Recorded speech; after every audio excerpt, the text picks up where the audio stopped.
Okay, ready for a roll call vote?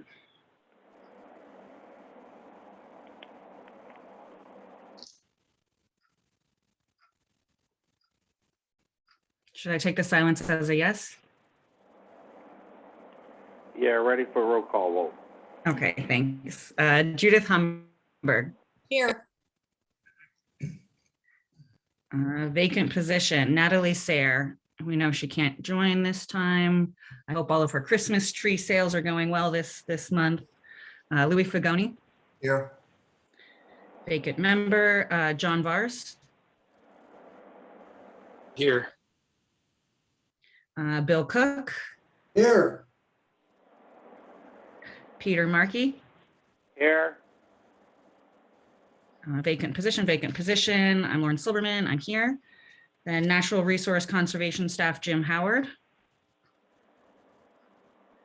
San Mateo County Agricultural Commissioner, Corin Whittle.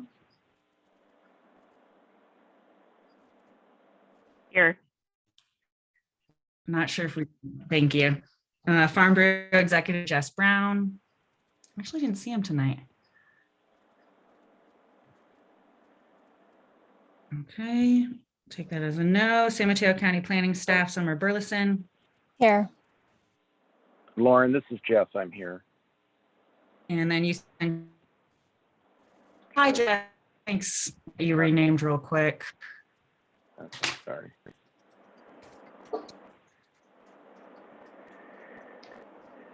Okay, got your name. And then last one was UC Co-op Extension Representative Frank McPherson. Okie dokie, we've got 1, 2, 3, 4, 5, 6 voting members here for a quorum.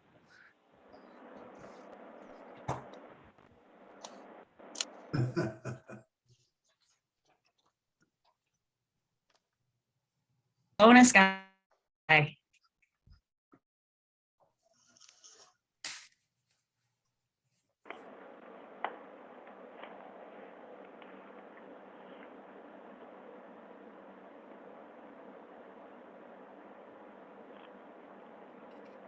Okay. So the third order on the agenda is the resolution around meeting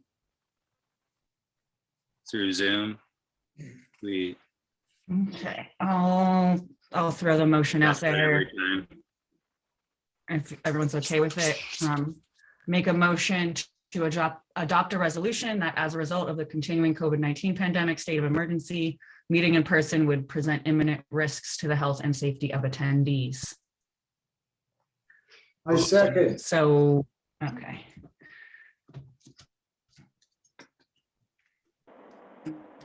Bill. Okay, second roll call vote of the evening. Judy. Sorry, I'm slow on the finger. Yes. No worries. Awesome. Thank you.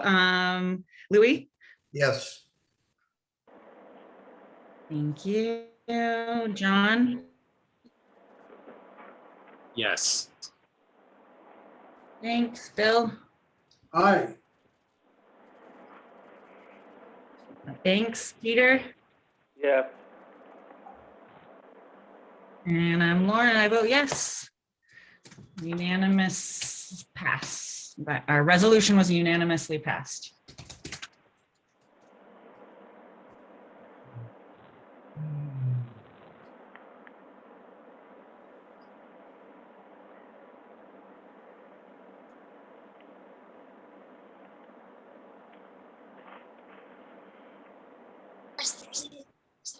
Then, Lauren, I'm a little unclear if I'm supposed to, I know that you've been reading items into the record. Read my mind. I was going to ask you the same thing. Item? I think you Yeah. introduce each item and then I read it is how BJ was running things, but Okay. open to whatever process works best today. So the fourth item on the agenda is officer elections, which we have been putting off.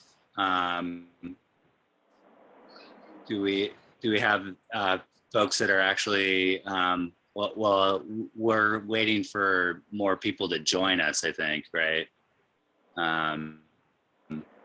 So go ahead and read that and we could discuss it, I great. suppose. Number 4, officer elections for chair and vice chair, item continued from November 8th, 2021 meeting. And yeah, just to confirm what you were saying, John, we wanted to wait to elect officers until we had a full committee. Which, Summer, is that still anticipated to be for our next meeting? That is, yes, I'm hopeful that they are. The Board of Supervisors is currently or actively putting a committee together as of an update just a few days ago to do interviews.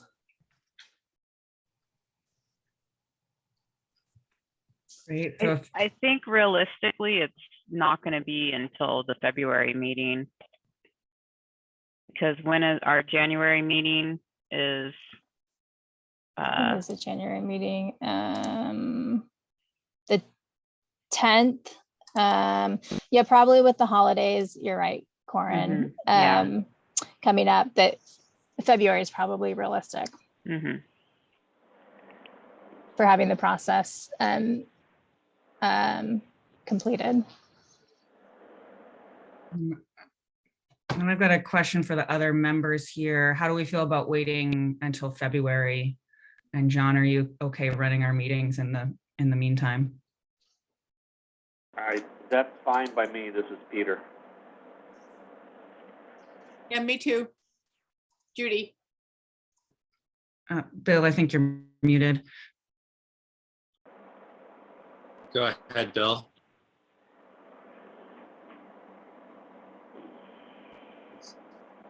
I don't think we can hear you, Bill. He's talking, but he's not, he's muted.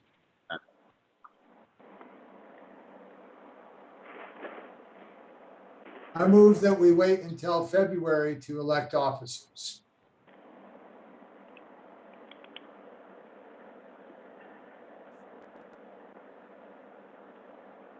Oop, then I was muted. Yeah, and I'm okay.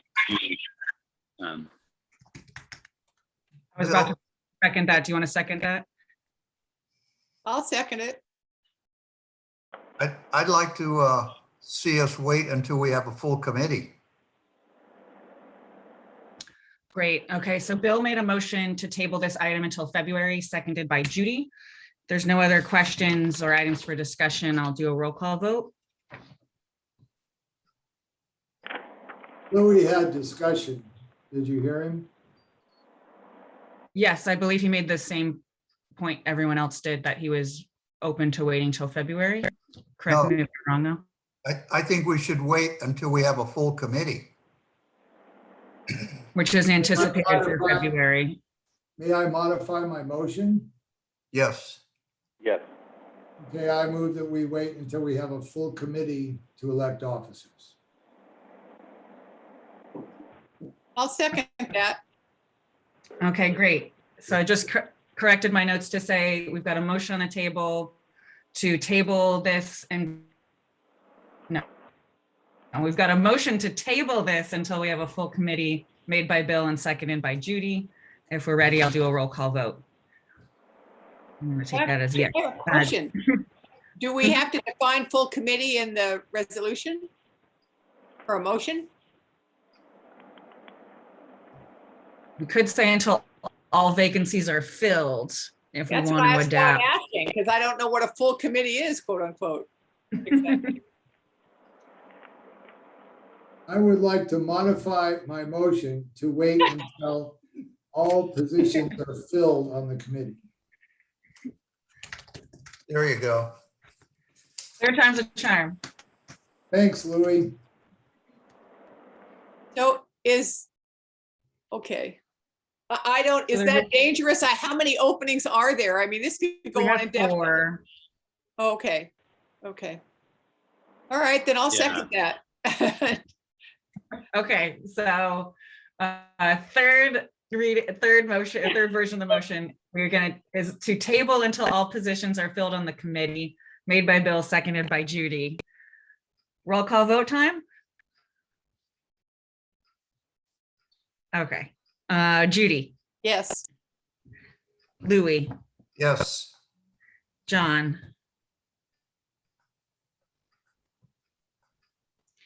I saw your mouth say yes. I know. So, My lip read, yes. yeah. Right. Thank you, Go ahead, John. unmute. Okay. Bill, Yes. thank you. Peter, Yes. and I'm Lauren, and I vote yes. Another pass, unanimous pass. Okay, which brings us to the next item, which I'm just going to start reading the next item unless you stop me, John, for the interest of time.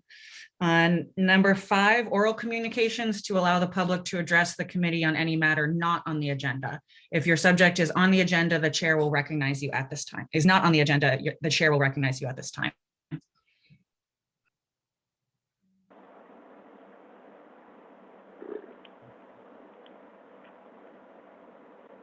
It's helpful to raise a hand if you'd like to be recognized. If you're calling by phone, you can press *9 to raise and or lower your hand. So since we have a couple callers that are calling from phone. Guys.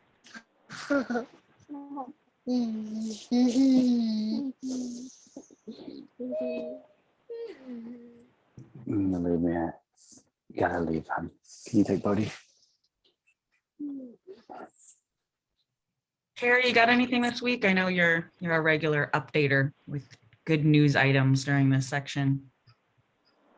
Thank you, Lauren, for recognizing me, but in the interest of time, and I'm so excited that you're getting to these draft conditions, but I'm just hopeful that nobody got hurt in the storm today, and just, hoping that everybody has a great holiday. And I'm just so glad that the committee is able to operate with a quorum tonight. So let's just keep moving on, and best wishes to all.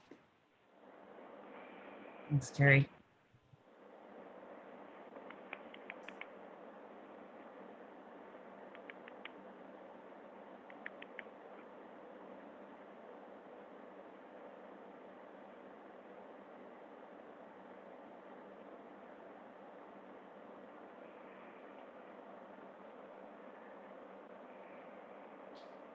Okay, if no one else has anything, I'll move us along to the next one, since I know John's just stepped away for just a moment.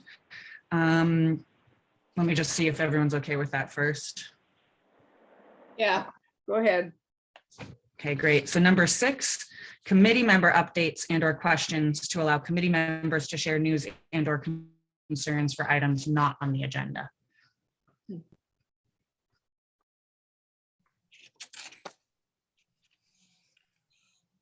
I have a question. Go ahead, Louis. This is Louis. I understand there was some damage done on Highway 92 to Repetto's from the storm. Has anybody heard about that? No? I saw it on the news. I don't know if you can hear me. I saw it on the news tonight. They were showing it in front of the winery there, flooding. But I haven't heard from Repetto. I talked to David Repetto this morning. He said the greenhouses were flooded and the flower stand everything was flooded there. And I did hear there was flooding at the winery, but I don't know if there was any damage done.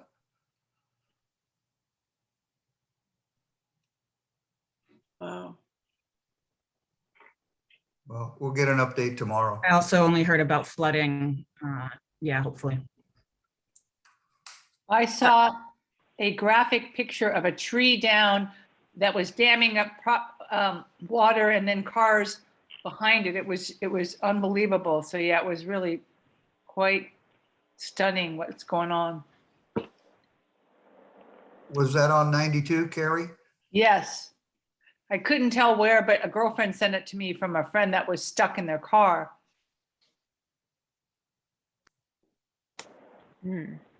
Yeah, they had something. Oh, am I in the right place? Yeah, they had something at the on the evening news in San Francisco about flooding in Half Moon Bay at 92 and 101 in some bank building. So they didn't cover Repetto or anything on 92 per se. That was the, actually the San Mateo County Credit Union. Yes, that's right. It's in a hold as you go across, you know, it's on the northwest corner of 92 and Highway 1. And so Oh, right, okay. it's in a big hole, but that's unfortunate since I'm still a credit union member. Yeah. Looked like they were. Same. Okay, I won't go into that chapter for a while. I have a Yeah, I quick, noticed I got a quick report. I don't know if anyone else got this. Oh, sorry, Lauren. No, I wasn't really putting anything of substance, but I got a emergency notification on my phone today for flash flooding in the area. Looked it up and realized it was for 92 and that they had closed 92 to Highway 1 for a while, or 92 from 35 to Highway 1 for a while. Oh, wow. So that was just my contribution. But hopefully we'll get more updates tomorrow. Coast Highway down at Bean Hollow Road is closed due to power lines down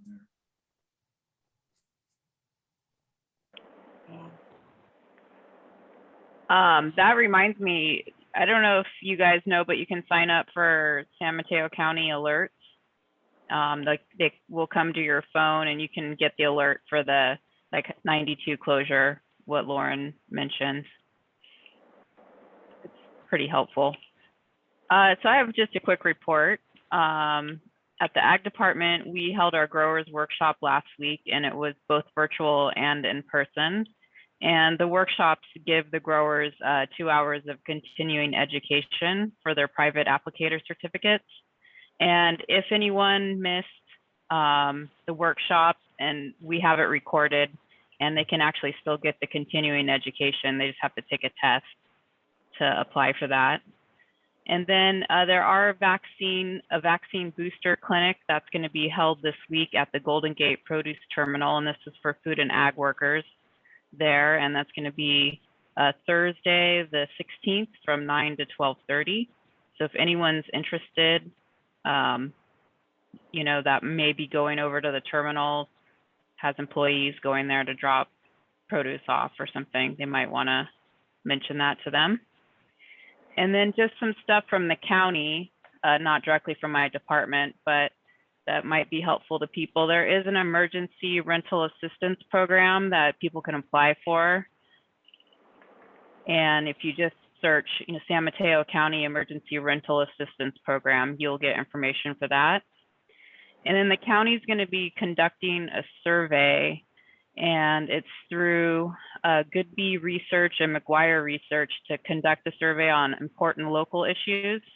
And so this is a valid survey. So if you get it, you know, don't be worried that it's some phishing scam. But so your individual responses are entirely confidential, will be used for research purposes only. Your data will not be sold or provided to anyone, and you will not be approached for any other reason. We're only interested in your opinions.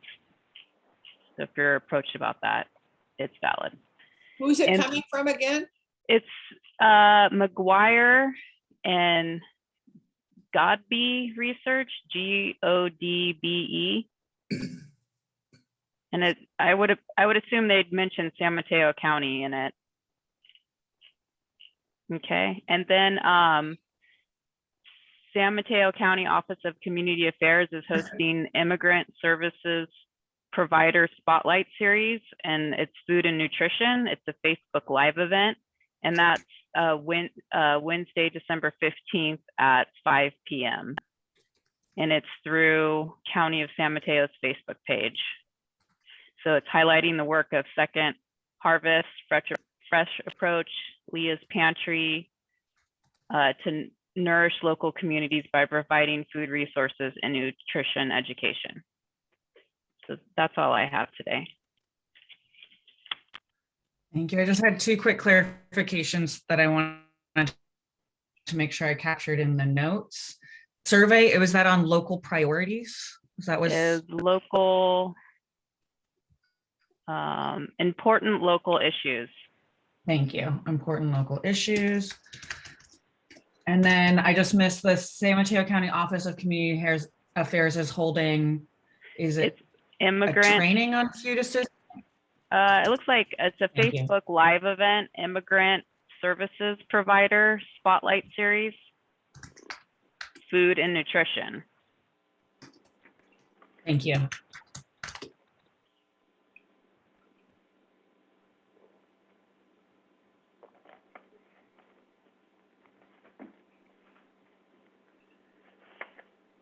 And I have one more thing to share Thank with you, Florence. everybody.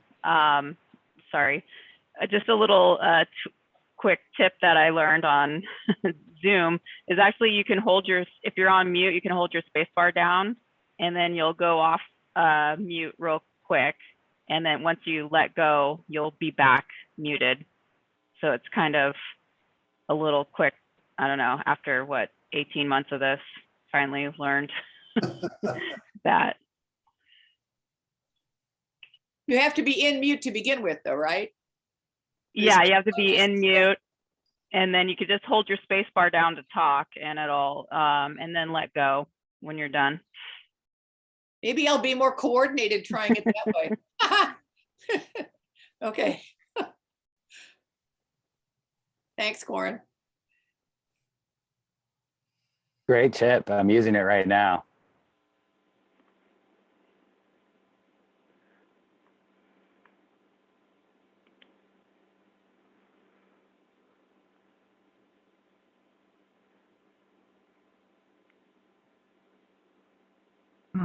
I've got another item if we're ready. Please do. Okay, I had a question for the committee. I was thinking, I was going back, got all caught up on minutes between this meeting. I was looking back at some of our notes, and I know it's been a couple of months in meetings since this happened, but I just kind of wanted to follow up and check in with the committee and then also with the county. I felt like, some of our longtime members who are also big major leaders in the local ag community were removed quite quickly when they termed out of the committee in September, even though we didn't have those vacancies filled, and we knew it would put our committee at a disadvantage until we could get those vacancies filled, which is looking like it's going to take close to 6 months to do that. But my frustrations with the process aside, I wanted to ask if this committee was interested or if we could get the county interested in honoring their decades of service, not just to the agricultural community, but to this committee. Several of them have served for over 30 years, helped pioneer creating this committee and really champion forward to today. And then were very quickly removed, with no notice to other committee members and really no fanfare for all that they've done, over decades as volunteers for this committee, for the county, and for the agricultural community. So I just wanted to kind of throw it out there that it really hasn't been sitting right with me, hasn't been sitting right in my heart. And I didn't know if there was anything we could do or that the county could do to honor the fact that they've helped carry this forward for over 30 years.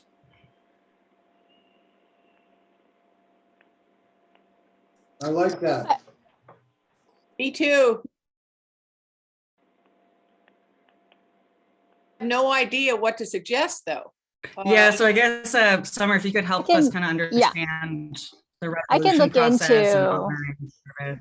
Yeah, I can look into, I don't know myself. This is the first committee I've ever helped manage, but I can certainly look into, I'm sure that there are options that we've done in other situations. So I can definitely look into it internally and get back to you at the next meeting with if there's any, what the options are and see where the committee wants to go. If there are options, present those and get your guys' input.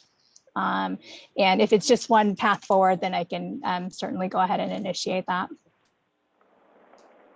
I think the Board of Supervisors can pass a resolution, honoring or appreciating those people. I'll look into that.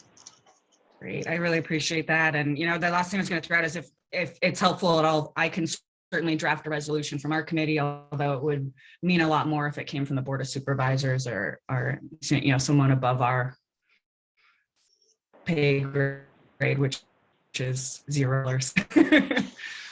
Awesome. And if that could be on our January agenda. Yes. I agree, but don't sell yourself short, Lauren. Yeah, thank you, Lauren. In summer, I can work with you on that too. Okay. I'll check in with you. Thanks, Corin.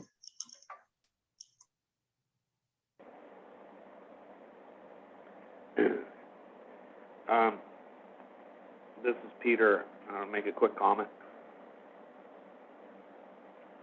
Hello? Yes, please do, Peter. Yeah, when I was served on the committee and I termed out, I did get a certificate from the Board of Supervisors thanking me for my 17 years of service, and I framed it, and it was pretty good. I don't seem that we're always on Zoom. I don't know if BJ and Bob got a certificate or not, but that was from the Board of Supervisors. I thought was pretty good.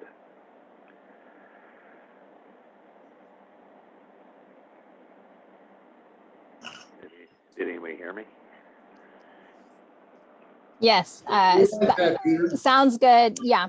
Thanks, Peter. That sounds good. And I'll definitely check into that Okay.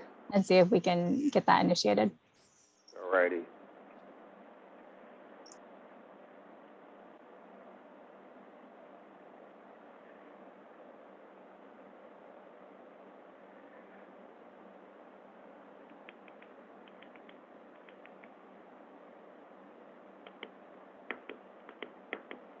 So Okay. if there aren't any other comments from the committee members, we could move on to the next agenda item. Okay.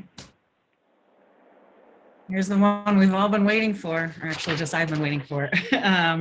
Number 7, consideration of the action minutes for July 12th, 2021, September 13th, 2021, October 18th, 2021, and November 8th, 2021 AAC meetings.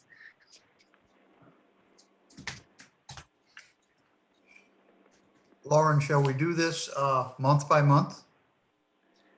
I think that's a great suggestion because otherwise we have to split the vote up in weird ways. So I guess the first question then, before we dig into them, any changes, comments, edits on the July minutes, which I understand was a while ago? I lost my notes on that one because I was on a different computer and it took me a while to track them down, if you want the backstory.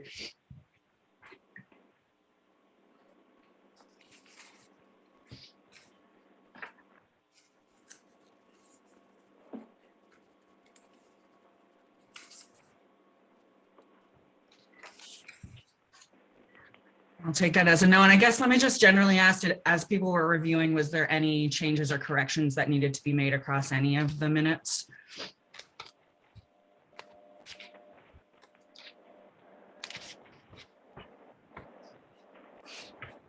If there's no corrections, I move that we approve the minutes from July the 12th, 2021.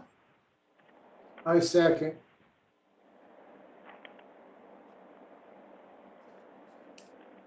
Okay, where's my vote sheet? Okay, let's do a roll call vote on a motion to approve July 12th. Oh,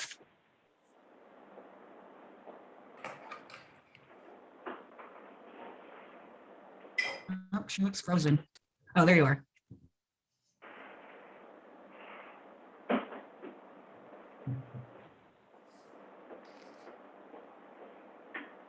Judy?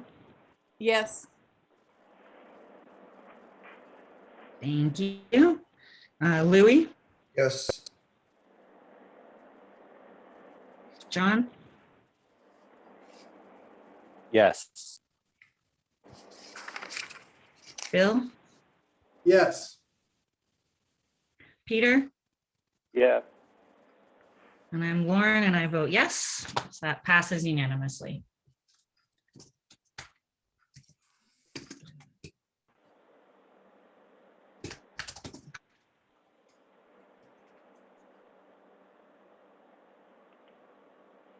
Okay, we're ready for September.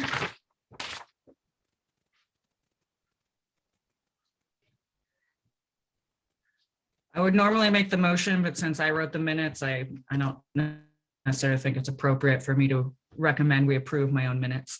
So if someone else wants to make a motion for September, I move we approve the September minutes. I second. Go ahead, Judith. awesome. Okay, for September, Judy, Yes, thank you. Louis, Yes. John, Yes. Bill, Yes, Peter, Yes. and I'm Lauren, and I vote yes. Another unanimous vote.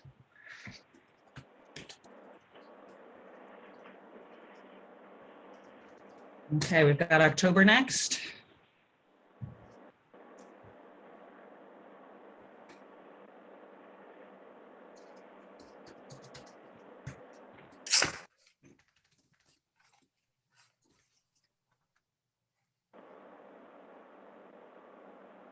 Who wants to take a turn at making a motion?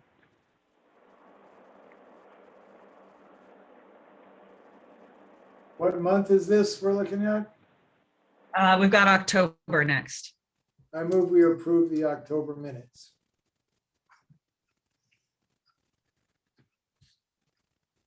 Thanks, Bill. Do we have a second? I'll second that motion. Thanks, John. Okay, this is a roll call vote for a motion to approve the October 2021 minutes. Judy? I'm ineligible. I wasn't attending, so Okay, so we've got an abstain, which means we can't pass it, can we? Do we need 6 to? it's going to be the same for the next month too, because I wasn't there. Right. Yeah. So Sorry. Peter, you're our go-to for the rules of order. Will I a bel- majority? I believe the abstain is a vote. Okay, yes. Will the 5 count as a majority that will pass it, even though it's not a quorum of our? No, it's a quorum because Judith is abstaining her vote. Okay, so then a majority will still pass it. Thank you. I believe that's the way it is. If no one else has a different opinion, I'll keep going. Louis, Yes. John, Yes. Bill, Yes, Peter, Yes. and I'm Lauren, and I vote yes. So that passes 5-0-1 with 1 abstention.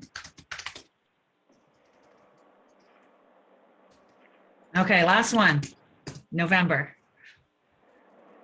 I move we pass the November minutes, approve the November minutes.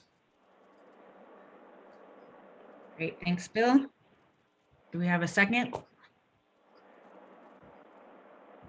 I'll second it.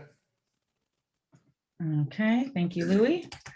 Okay, last one of this set, roll call vote for a motion to approve the November minutes. Judy, Abstain. I think you're gonna abstain again. Yeah. Thank you. Louis, Yes. John, I approve. okay, Bill, Yes, Peter, Yes. and I'm Lauren, I vote yes. Okay, passed again, 5-0-1 with 1 abstention. Great, thanks, guys.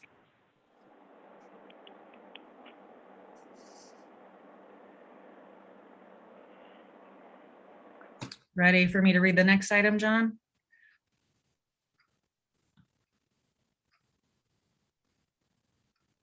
Yes, I'm ready for that.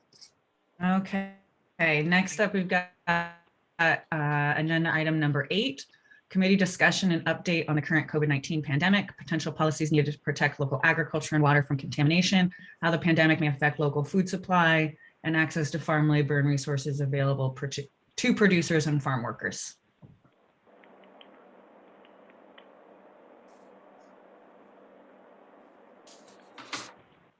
I don't have anything for this one because I reported it in item 6.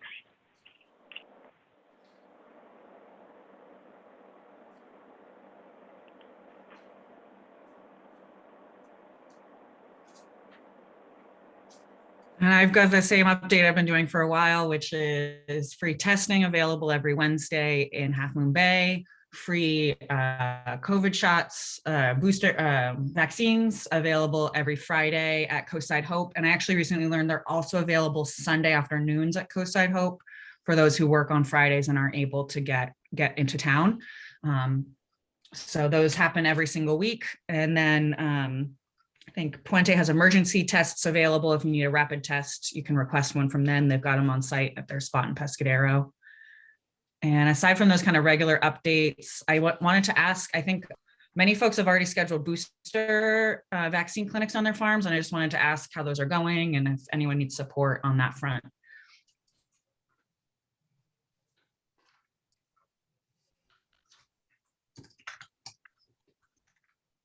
Yeah, we attempted to schedule a booster clinic on the farm, but I think for some reason it was determined that it was better to just do it at this school in a central location. So I think that went forward pretty successfully a couple weeks ago in Pescadero.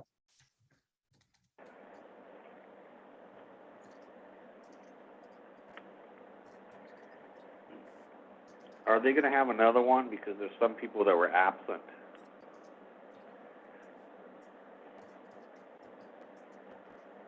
Yeah, I don't know about that. We could probably reach out to Point.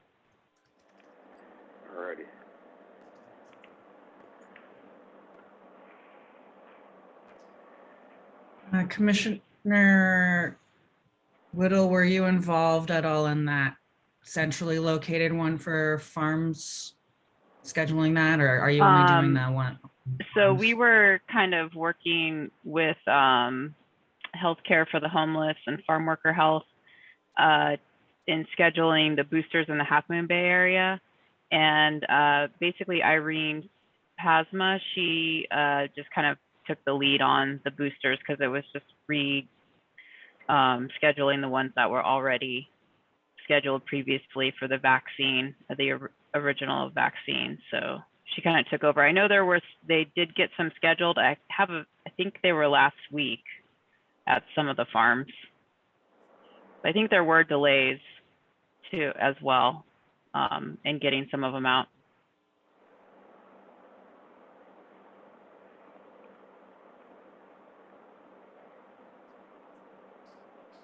Is HCHFH also coordinating for the South Coast, or is Puente the service provider partner down there?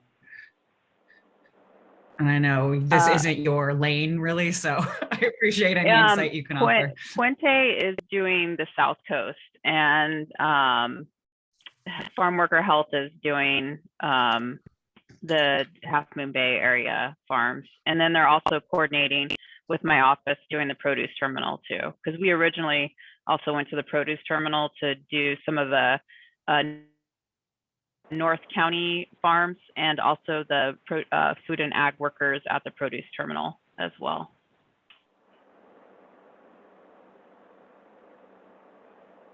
Great. So I think, Peter, then the best folks to ask on another Vax clinic would be Puente. Very good, thank you.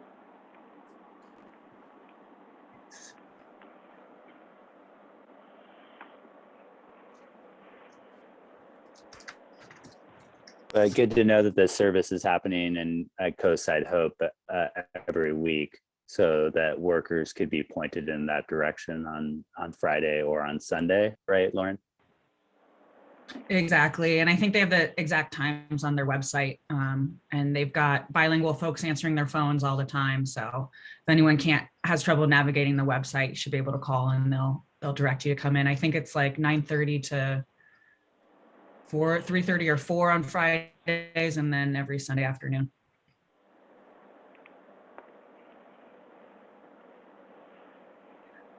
So yeah, this continues. Hopefully we won't need this monthly update for much longer, but we'll see what the next year holds for us.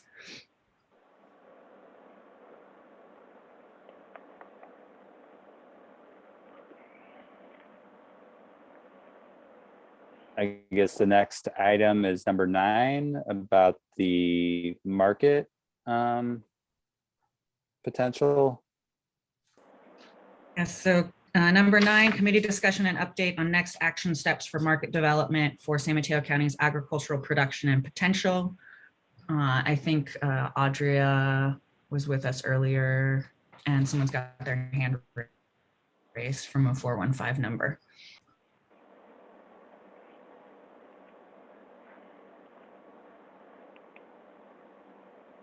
I heard that got postponed to January. Perhaps Audria could fill us in on that. Go ahead. Hi, everyone. Yes, the meeting was postponed until January. We just needed a little bit more time to plan it, but it's underway. We had a planning meeting just last week, which went well. And so we're actually looking at, this is not yet confirmed. We're waiting to hear back from one other person on if this date works, but February 2nd, actually, from 6 to 8.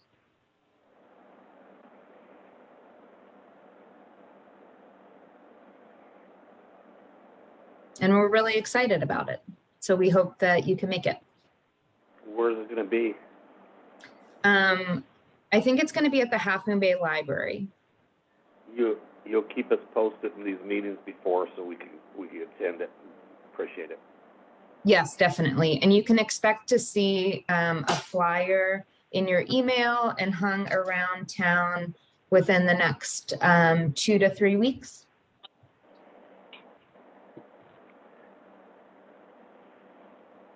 Yeah, and I'm sorry, I guess because I missed the last meeting. What will the February 2nd meeting be?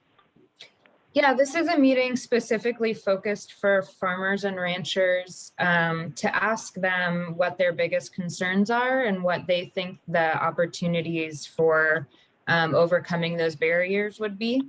And then from that, we'll have kind of a list of priorities that's really driven by the farming and ranching community that we can move forward on.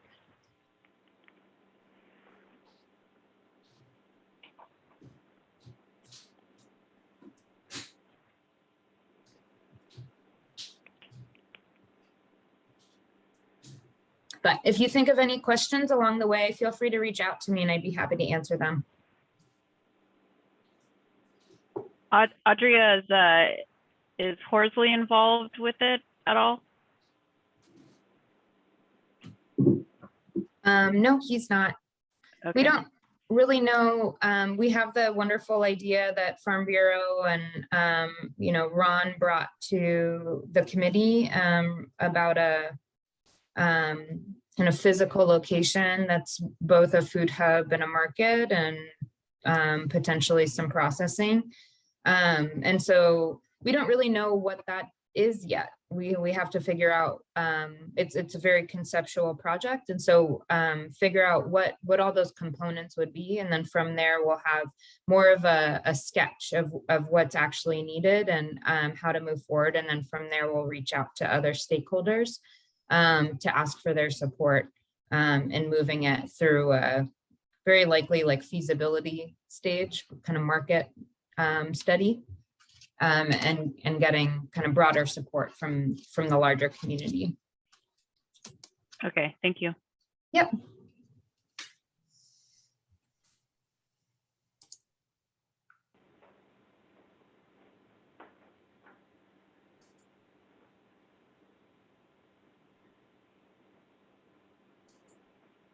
No, we had someone else with their hand raised. I wanted to make sure. Hands up. Oh, Bill's got his hand raised. The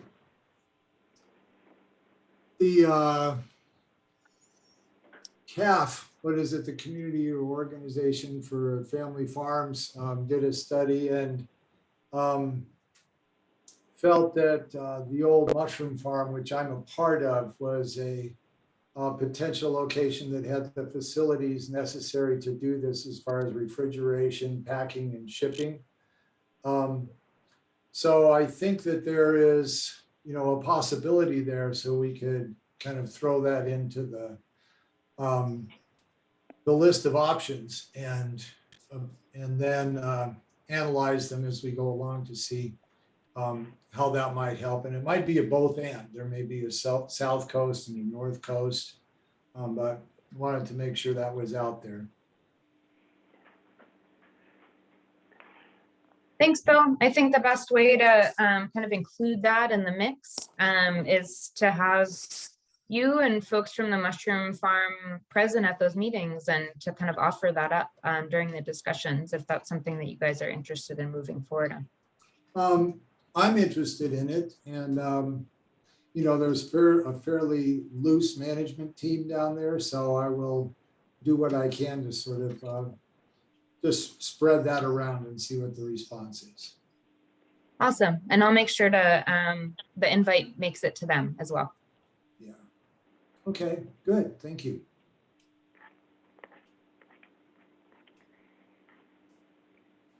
Could I jump in here? This is Fred.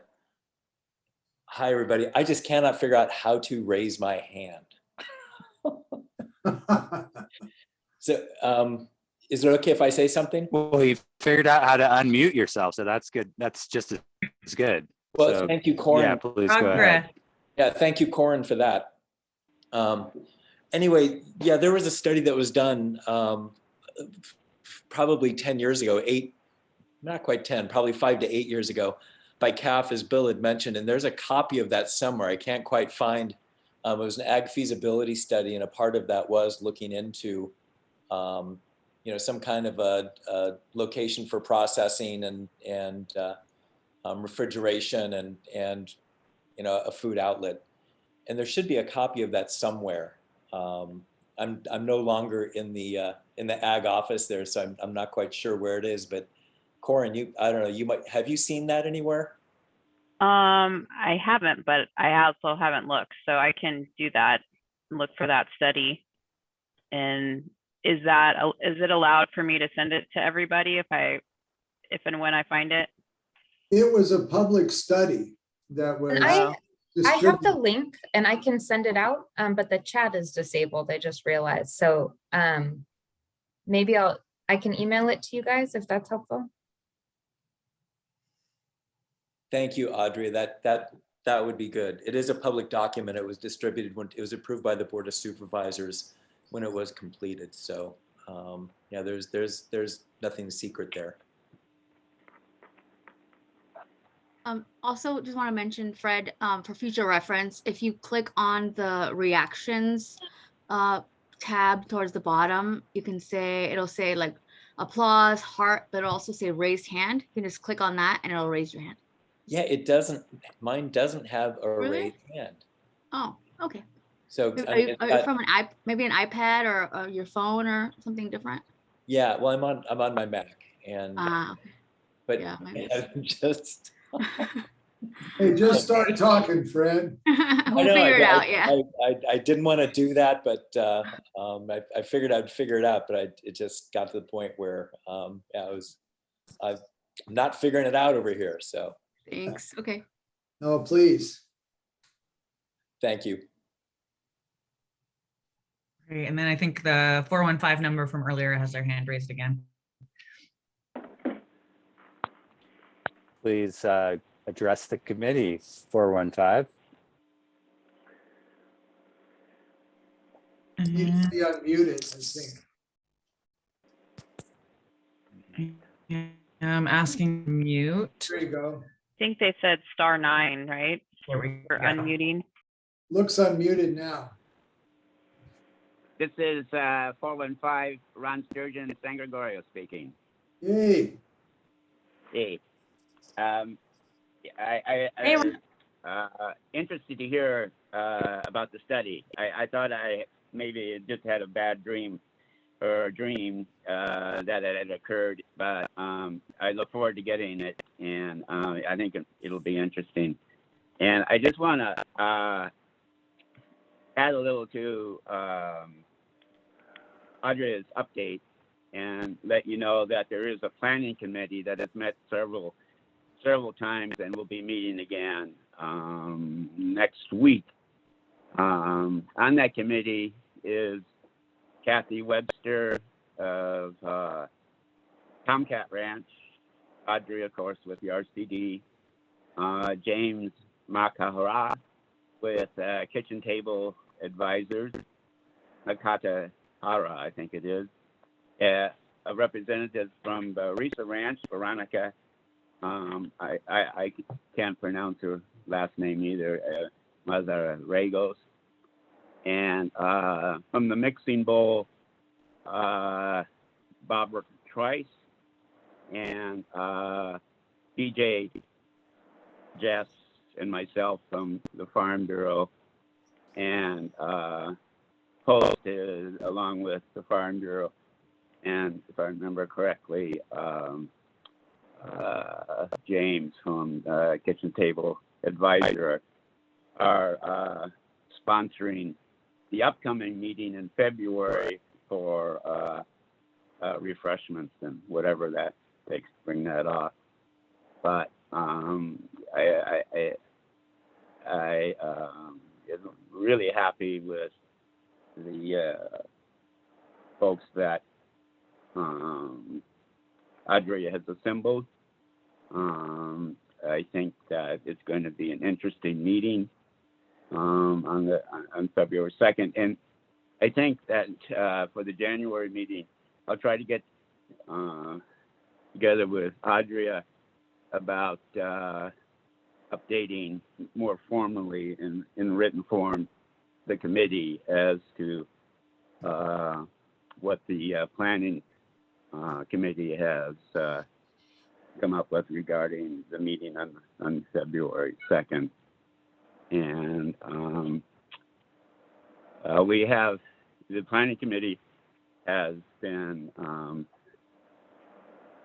focused primarily on acquiring the services of a professional facilitator, and thinking that the meeting on February 2nd should be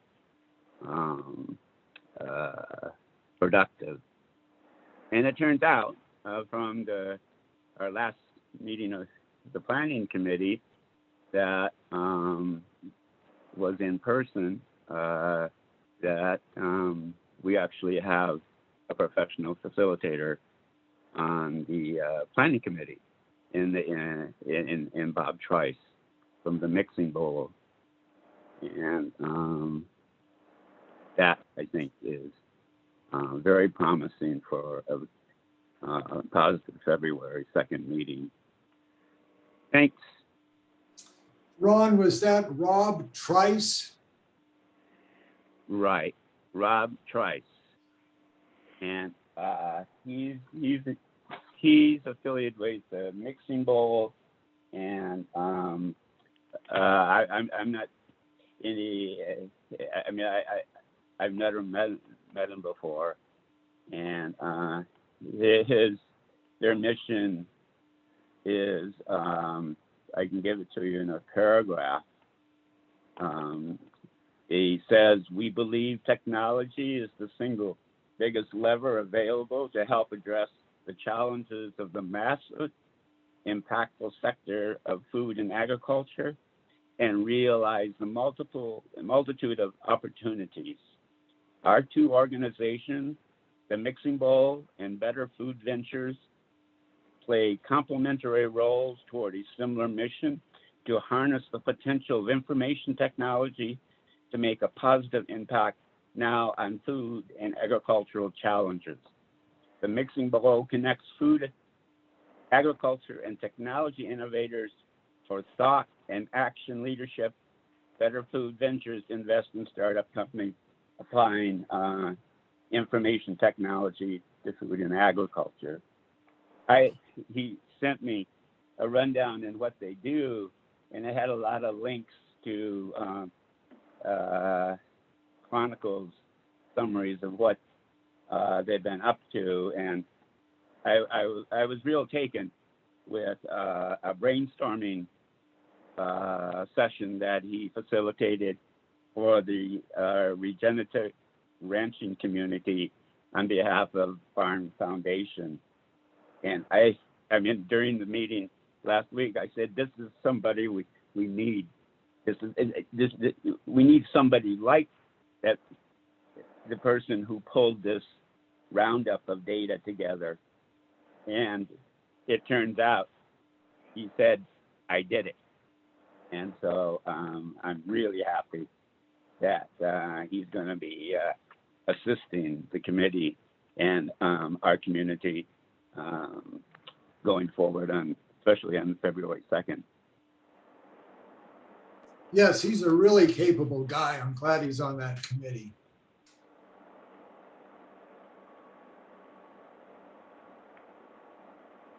Great update, Ron. Thank you for all the extra detail.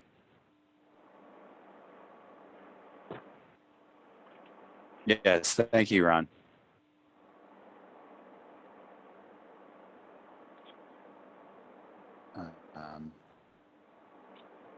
So without further ado, should we continue to the regularly scheduled agenda? Is that how it's categorized, where we might continue discussing the farm stand guidelines? Absolutely. Okay. Under our regular agenda, item number 10, finalize committee review of draft farm stand guidelines. The guidelines were previously discussed at the March 8th, April 12th, May 10th, June 14th, July 12th, August 9th, September 13th, October 18th, and November 8th, 2021 AAC meetings. And I just wanted to kick off this part of the discussion by saying that the consolidated discussion notes that were included in this month's agenda packet include all contributions from past conversations. So I think that was one of the issues last month.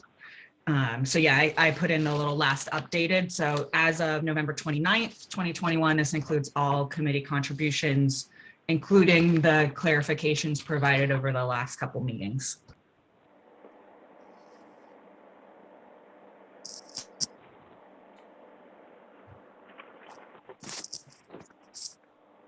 Right, it says here last updated 11/29/21. Is that that's the latest consolidation?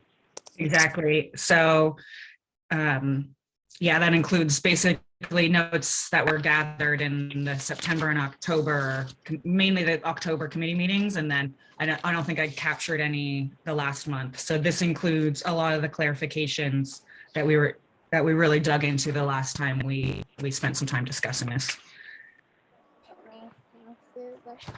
And if we want clarification on what those are, I have the notes here, if that's at all helpful.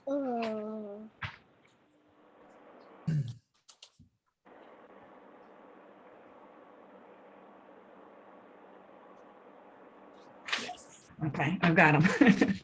So I'll just talk them through just to get us up to speed, because I know this has been literally almost an all-year discussion. We wanted just clarification that we really do not want density credits used for farm stands.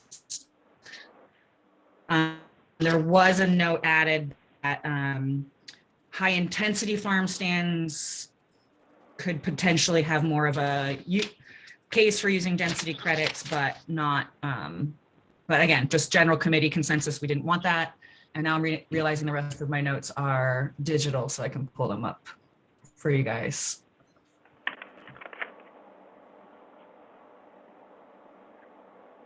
Here, I think it was clarification definition of value-added products. We added mentioning local arts and crafts to kind of the the other types of items we were considering allowing for sales or recommending to allow for sales, some clarifications on parking, size. So then one of the new things is the sizing stuff under types of farm stands. I could go on and on, but this includes all of our notes. So basically, from my understanding, where we're at is we need to agree as a committee that this represents the discussion and our like main points that we gained consensus on. And we need to provide this back to the county for them to incorporate into the draft farm stand guidelines, for them to then send that back to us for review. But Summer, jump in if I've got the process wrong there. That's correct.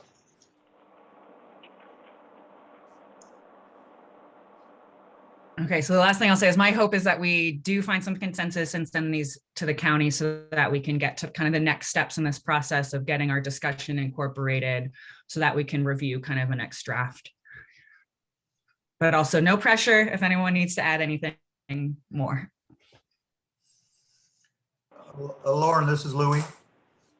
So is it the consensus of the committee that density credits will not be required? That was the really strong opinion. And so it's in that first under the general notes, kind of that top section, if you have your agenda packet handy. And what I'll just read this back into the record for those who don't have it handy. Committee strongly disagrees with requiring new farm stands use up density credit. And there was consensus that this requirement would severely limit the ability for farmers to create new farm stands and new commercial outlets for their produce or value-added products. It would not be economically viable on temporary or permanent required density credit. So that was like our general consensus. But then what we also included is that if our hands are tied due to existing PAD LCP regulations and has to use a density credit, then we offered them some like alternative options, maybe partial density credit only used for permanent farm stands. Yeah, so that was, you can kind of see. Sorry, go ahead. Who was pushing for the density credits? The planning department? No one. It's in the draft that was provided from the county. And so that was us pushing back on the county saying, you will never get another new farm stand if you acquire a density credit because no one is going to use it for a farm stand when they would use it for housing instead. Well, why? I mean, we don't need density credits for farm labor housing. So why would we need it for a farm stand? It doesn't make sense. Summer, can you clarify? I, to be honest, was not involved in the drafting of the draft guidelines. So I don't know what the background is for it being put in there. But I think that, the recommendations or the comments, not recommendations yet until you guys vote on it, but the comments that you have in what Lauren has just read through, I think are a good way to approach it, that, providing kind of your priority of not having density credits included. However, if it's determined that density credits do need to be consumed, that you guys have provided some input on that as well for us. Could I this is Peter. Could I echo on what Louis said?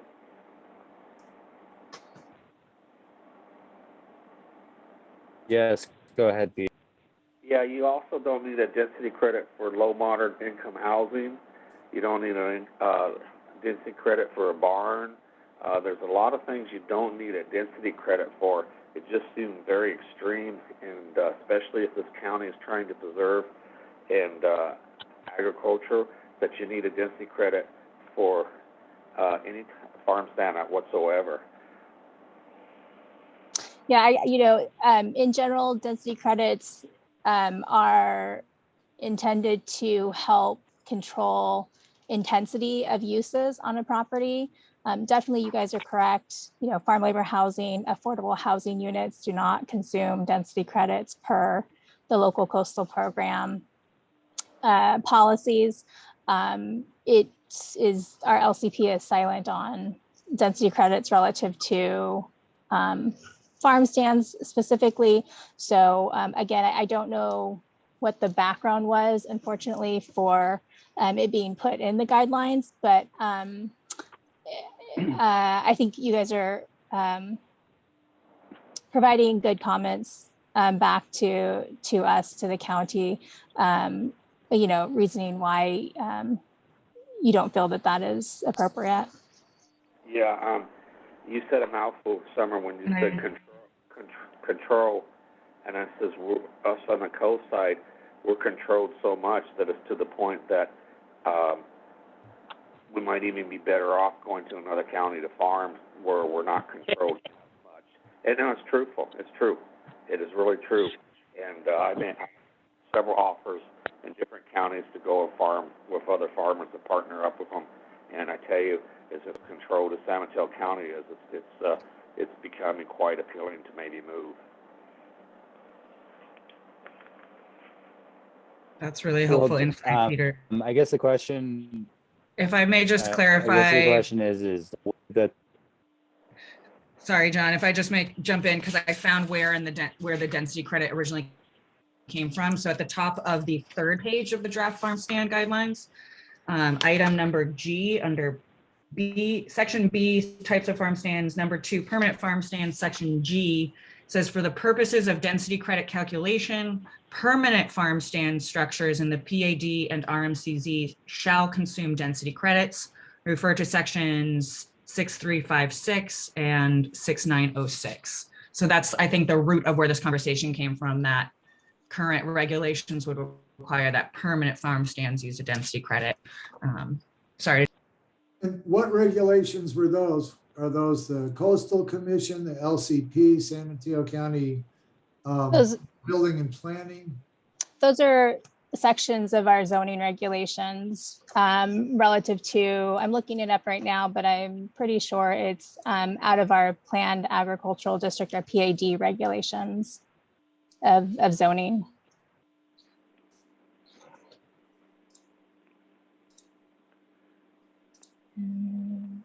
I guess, but it seems like the key point is that the committee is basically recommending otherwise.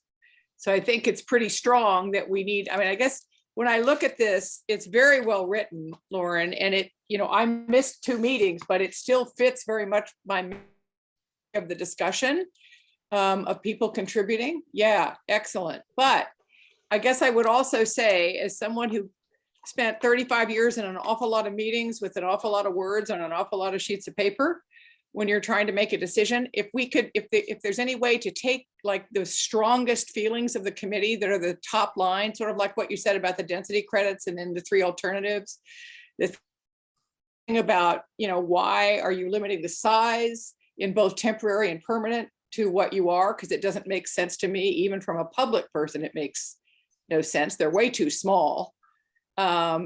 So if we highlight like an abstract at the top with the strongest recommendations that we have that are just minimally stated in a bulleted list, so that then it gets reinforced in this wonderful description of several pages where, you know, there's more detail. Does that make sense? Judy, that is how I structured this document. Okay, so you just add, okay. So the general notes is kind of the abstract you would is another word for the abstract you're referring to. Okay. And then if you dig into the bullet points, each section starts with kind of the main consensus idea that most of the committee agreed upon. And then later bullet points refers to other things that were brought up in discussion that didn't have the same level of consensus that the kind of top bullet points do. And that, as we decided on that June really, when we got the original draft of discussion notes that the county had taken, and we felt that they didn't really accurately represent the committee's consensus on these discussion points. So that is how this document was intended to be structured, at least. I can put that out. And then John, I just want to let you know that Audrea has her. I got my hand up too. I don't know how to push a button to do that. Okay, let's go ahead and have Audrey go, and then you, Bill, after that. That's okay. Oh, I got it. Great. Thank you. Hi, everyone. I just wanted to confirm that the density credit requirement did come from planning. It's not written anywhere as a requirement in the regulations, that farm stands aren't specifically called out as density credits, but that Laura and the team that was reviewing it at planning felt like it was something that required a density credit, so they put it in there. Just to refresh everyone's memory. Wow.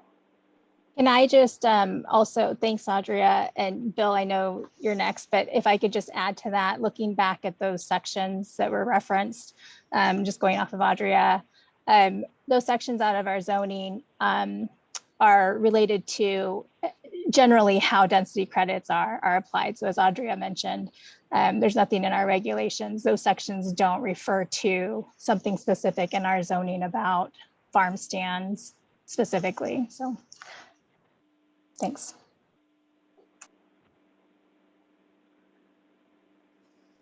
Okay, Bill. Fred's got his getting the hang of the reactions. It's like, Well, go ahead, Bill. I'll hold off until the committee members have had their piece. So the, what is it? The third bullet point under general notes, I think that first paragraph is really good, strong, and represents what we're thinking as I've heard it. I think we could take out the whole section on if density credits are required.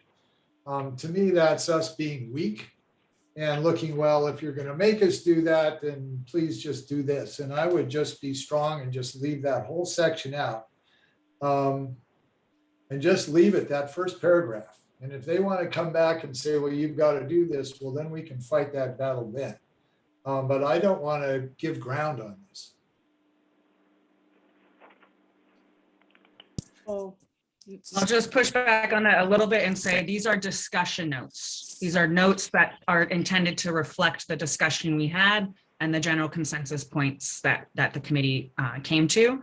They are not, it's not a position paper. It's not saying specifically what our position as a committee is. It's a reflection of the discussion we've had on this over the last however many meetings. And that's partly because I had such a rough time drafting our letter with our official position on the subdivisions back before that I really didn't feel like I could commit the time to generating another position paper basically in a similar way. And so we compromised on these discussion notes. All that being said, if the committee would like, to strike that from these discussion notes, I don't have a dog in the fight on that one. Just want to give you some context on where this document came from. Thanks, Lauren.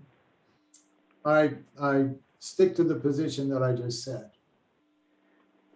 I think that first part accurately reflects what our committee's position has been, and that the other ones were kind of exploring, well, gee, if we're stuck with this, then maybe something else could be worked out. But it seemed to me that was like the final 10% of what we were, where we were going.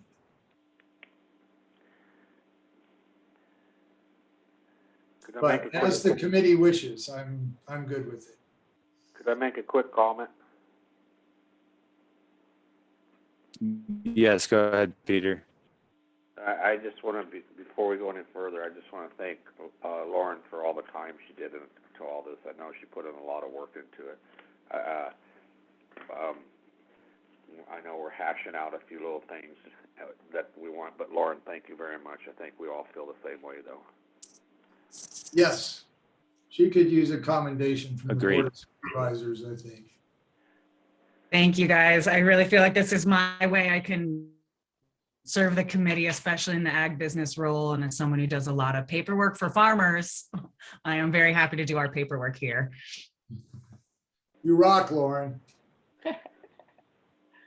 Definitely.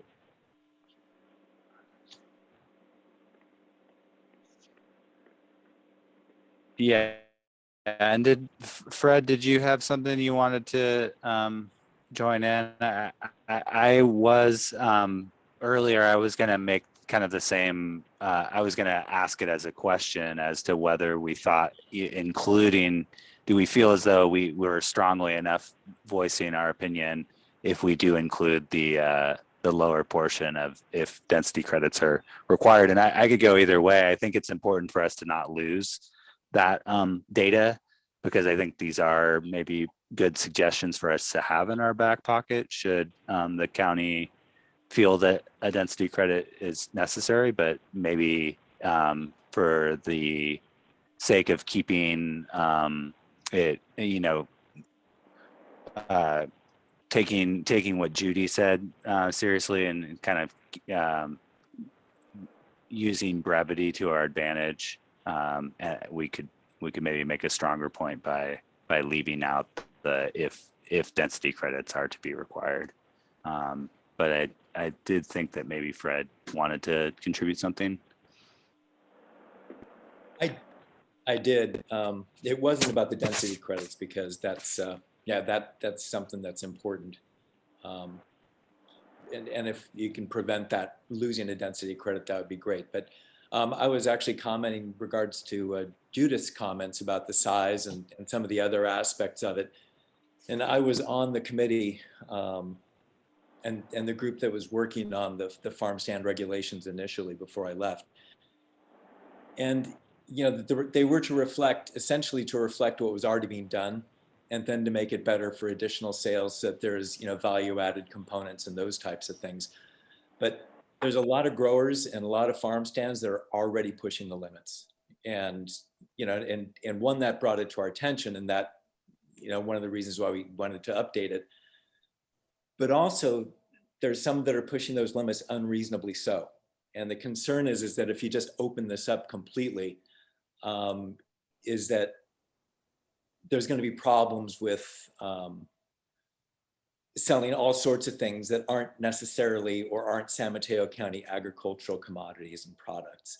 And the idea behind it is that it's to support local agriculture and to be for local growers, to enhance their sales and those kinds of things. But when you start seeing growers out there selling bananas, oranges, and those types of things, in some regards, I can understand that maybe those are being sold to bring in additional sales. But I would see peaches and cherries and those kinds of things as being appropriate. But when you start seeing things that are from tropical countries and aren't even from the United States, then we have to be careful with how this is written and what considerations are given, so that we don't just create a problem that we're going to be talking about at future ag advisory meetings about what was being sold at such and such a farm stand. So I just wanted to throw that in there as kind of a historical aspect. I agree completely with Fred on this, and pardon me for jumping in, but I think that's really an important thing, that we just don't turn into like little mini supermarkets up and down the coast. The vegetable and fruit section that looks more like Safeway rather than the coast. And personally, I would like to be very restrictive on where things are grown. And I think, a little bit of leeway, fine. But to me, when it was brought up that if we can't bring in stuff from outside of the county and be viable, I don't think that's true. I think Fifth Crow Farm is a great example that has an incredibly wide variety of super high quality produce grown for probably 9 months of the year. And they set an example as to what can be done. So if somebody is growing nothing but Brussels sprouts, their farm stand is obviously going to only have people coming maybe before Thanksgiving and, holiday meals or something like that. But Fifth Crow Farm is a place where we buy from them all year long. And I would stop at their farm stand every day if I needed stuff. So I think that farmers also need to modify to what the public wants. And I think the public really wants locally grown, fresh produce with a nice variety to it and be able to purchase those things. And if somebody can have a farm stand at their farm and they can source from all the other farms in San Mateo County, that's a super wide variety of stuff.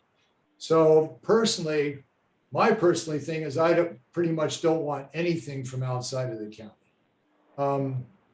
All due respect to Bob Marsh, who I love dearly, but I think that I think we're in a new world now. And so there's my little impassioned speech for you guys. Thanks, Bill. I'm going to jump in Well, and just thanks so grab much, that. Bill, for that. We don't actually have a farm stand, but I do appreciate your fine. Well, I your- just go to your farm and comments. buy stuff from you, so you are your farm stand. to Yeah. me. Thanks, guys. If I may just jump in, I'm going to continue to ground us in the discussion notes because I really don't want to set ourselves back by discussing again in detail something we've already discussed at like 5 previous meetings and is already captured in the notes. So this is addressed under definitions of produce at the bottom of page 1 and going over into page 2. And as Bill kind of gave us a context for that, we've really discussed this at length. We've discussed a lot of different aspects of this. The discussion really turned at our July meeting when Bob Marsh joined to kind of share his experiences as someone who runs a permanent farm stand, which is addressed under bullet point number 2 under definitions and produce. He said that basically it's nearly impossible to run a sustainable farm stand without produce grown from outside of the county, i.e. out of season, out of county fruit that will draw in customers who will then purchase county grown produce. So we don't want to limit it in a way that will make it economically unviable. And what I remember him saying is that occasionally he has to go to like the produce warehouse up in South San Francisco and get a couple non-county stuff just to make sure there's strawberries and still things that are drawing people in off Highway 1 there. So we came in a lot of different angles with this, but we didn't necessarily get a strong consensus. So maybe this is an opportunity where we can, but we talked about requiring there was general consensus that we want labeling of sources of produce sources in the farm stands. So we want a label of what's county grown and what's not. That was we pretty much near consensus on that. Then we talked about requiring that a certain percentage of the produce available at the farm stand was San Mateo County grown, along with any out of county produce. What we didn't get consensus on is what a reasonable percentage would be. We talked about having 50% San Mateo County grown, but then some of committee members felt this would be too restrictive. And then we didn't circle back to some sort of percentage threshold. So that might be something we consider in this meeting. And then the last one was, we also talked extensively at length about limiting the source of produce to neighboring counties, to a certain radius of miles from San Mateo County. We talked about limiting produce to 300-mile radius or only to California grown produce, but later felt there wasn't a need to put these types of restrictions in place. So that's just getting us up to speed and grounding us in the discussion notes in case we want to make a different recommendation. And then just my personal editorialization based on what Fred and Bill just shared is that do you want to recommend a limit to California only or within a certain mile radius to avoid tropical fruits showing up in our farm stands that aren't even from California? Well, as a short answer to that, yes. I guess as someone who shops at farmers markets almost completely, not going into places like Safeway very specifically, it is important that it be more local than not. And certainly within the state, but I would say within the radius of a couple of counties around us. So that would be the couple 100 miles, but I'd still prefer to see at least 50% of it from, really local so that you know that you're shopping close and supporting your local farmers.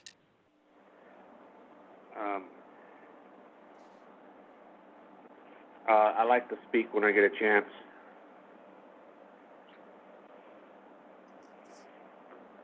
Yeah, Peter, go ahead. Thank you, John.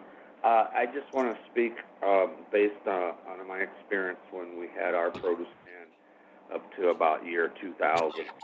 Produce stand south of Pigeon Point Lighthouse for about probably, I don't know, maybe 20 years. And we had a permit from the county, and we had to grow a certain percentage that was, we had to sell a certain percentage that was Samattel grown. We grew a lot of our own stuff at the time, like peas and artichokes, bean sprouts, and all that there.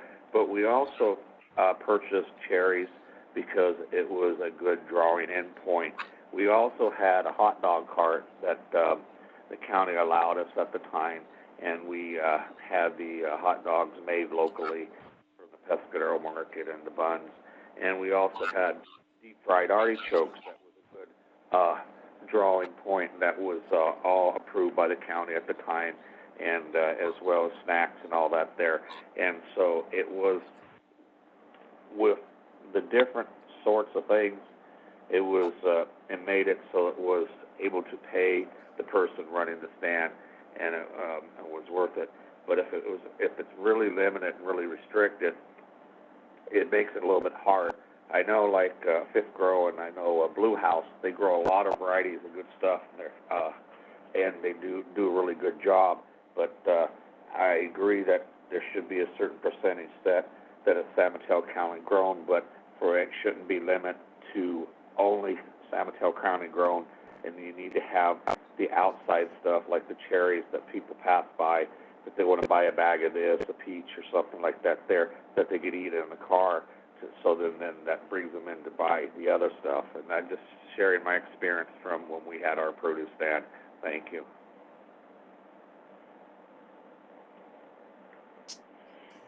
Really good points, I think. And, you know, and so like the cherries and peaches, we can't grow those out here very well. So that they need all the heat from inland a bit. So if we can go like maybe east towards the Delta, you know, up and down the coast a bit or whatever, I think that then we can start, you know, providing nuts and fruits and those things that, like Peter says, they can take and they'll snack in the car while they're driving around.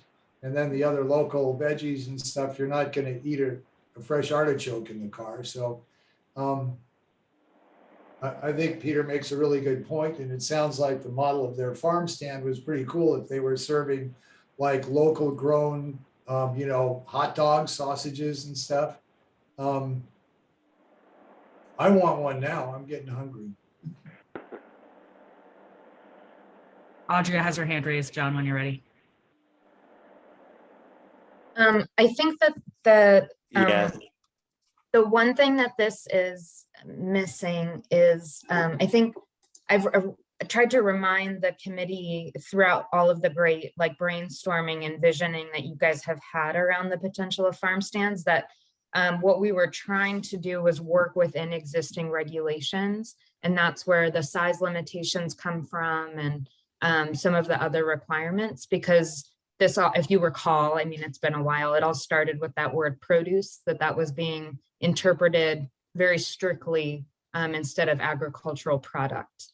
And so that kind of opened up this process 3 years ago, probably. And so while you do mention that in your notes, that the size limitations are limited by existing regulations, that is missing in the produce discussion. And that, just to remind you guys, that temporary farm stands sell produce grown in San Mateo County, and it's the permanent farm stands that can grow produce from elsewhere. And so if you want to change that, that's great. It just means opening up the local coastal plan, which is a very large and extensive project.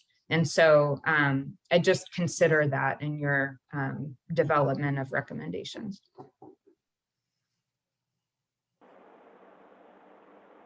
So just to clarify, Audrey, you were saying that in the existing regulations that are hard to change, temporary farm stands are limited to San Mateo grown produce? Yes. If I remember correctly, I thought it was related to the produce dealer's license more than the temporary versus permanent farm stand. No, it's written into the local coastal plan as the source of the produce. So I'll pull it up and read it to you. The local coastal plan is a brutal document to try to change. So, I mean. And Andrea, were you also saying that the LCP has the size restrictions written into it as well? Correct.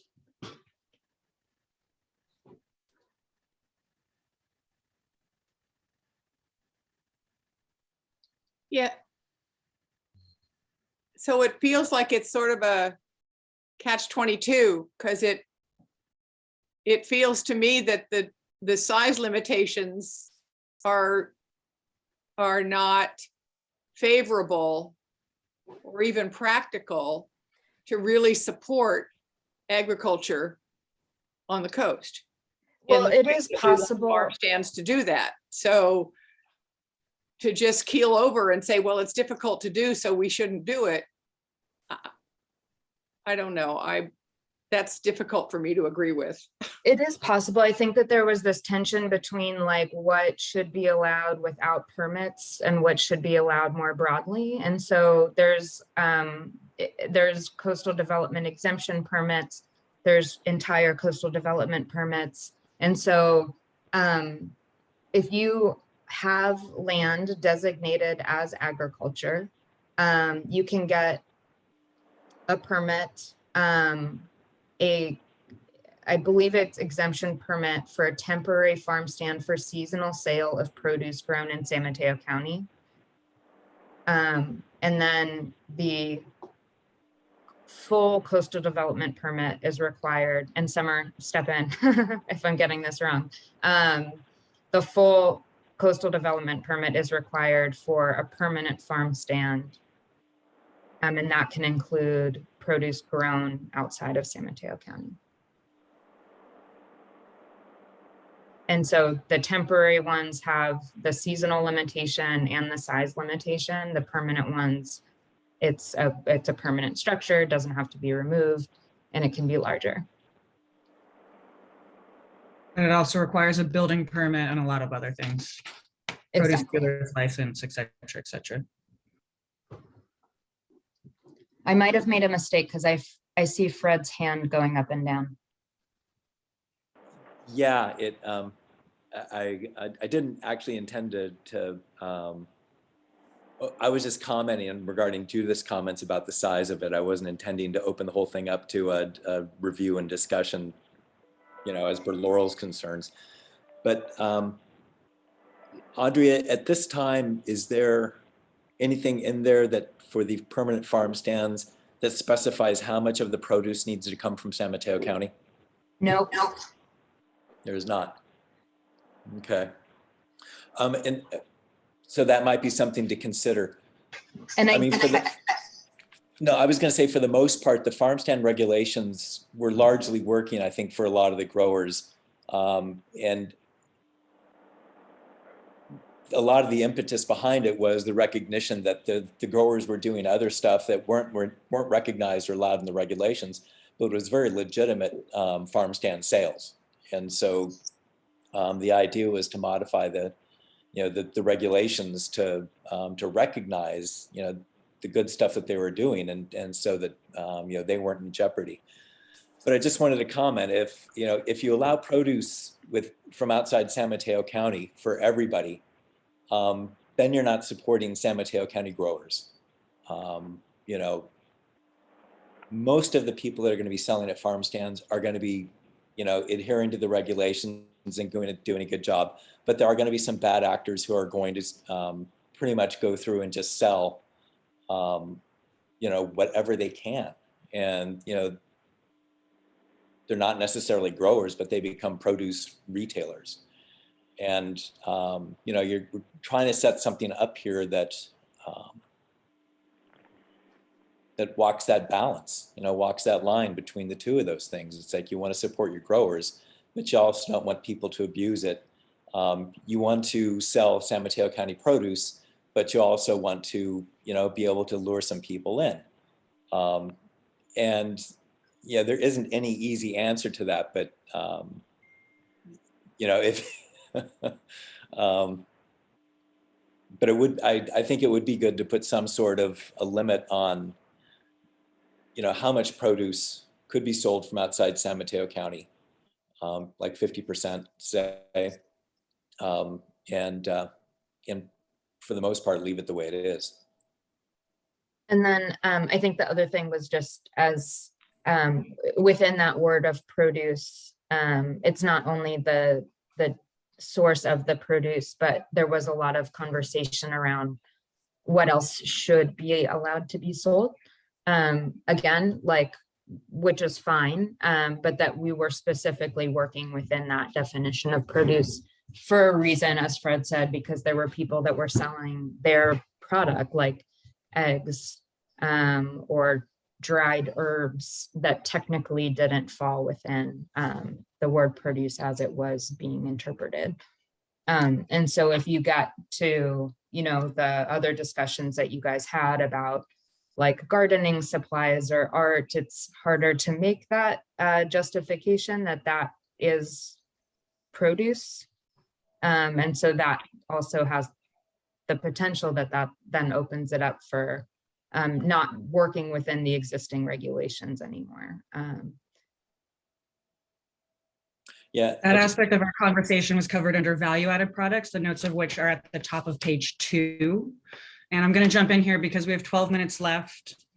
And in the interest of time, I'd like to reground our conversation to the existing notes, because that's what the point of this discussion is to finalize these notes so we can get them back to the county, not to have the same discussion we've had in June and in August and in September and in October.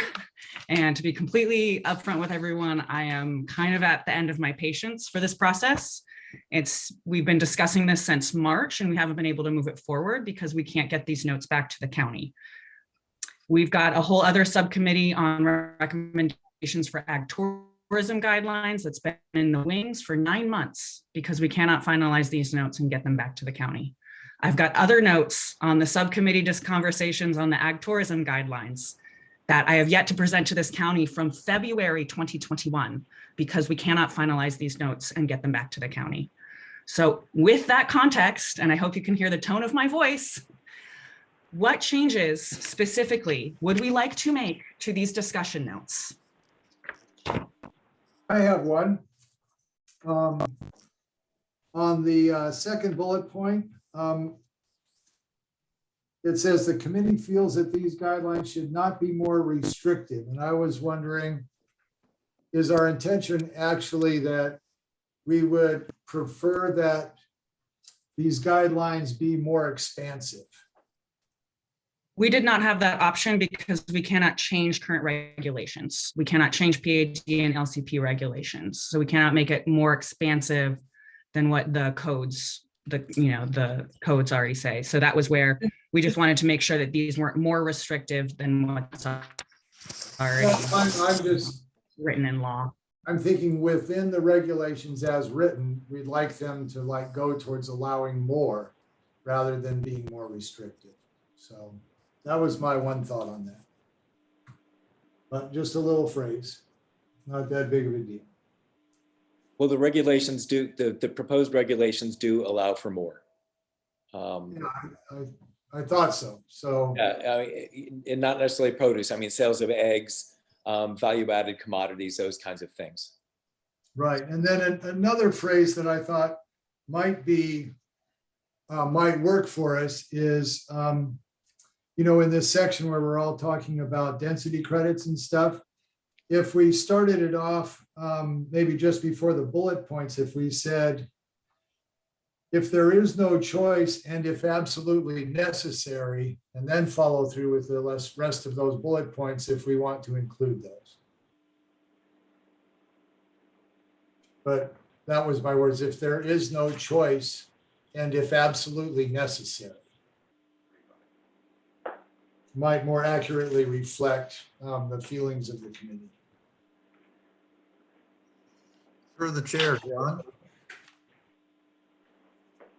Pardon? Lauren, I see that there's the discussion notes that you did, and then there's also a letter submitted from Blue House Farm and Pie Ranch. I'm wondering, is that something we want to include when we submit to the county? That was a public comment from past meetings that we did want to include it was the only public comment we really received related to this.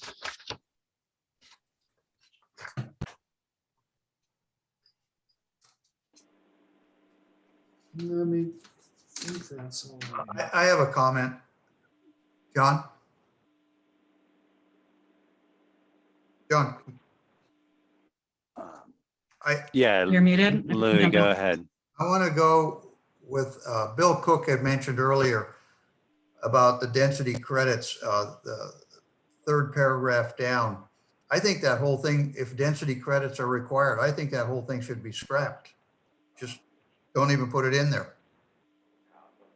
Okay, so you're now the third committee member to say that, which is building some consensus. Is anyone opposed to just removing all of the bullet points under that third bullet point of general notes? I know, thank you, Bill, for providing the alternate wording for framing if we included it, but it sounds like we want to remove it.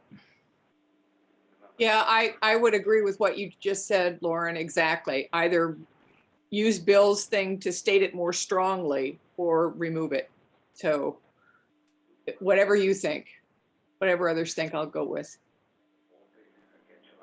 I don't think we need to do any full roll call votes because this is just our own internal discussion. So I'll frame it this way.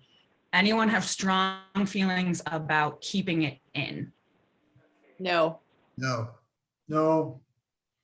Okay, so, and what I'd like to do is talk any edits into the public record right now, so I don't have to do another round of this for January.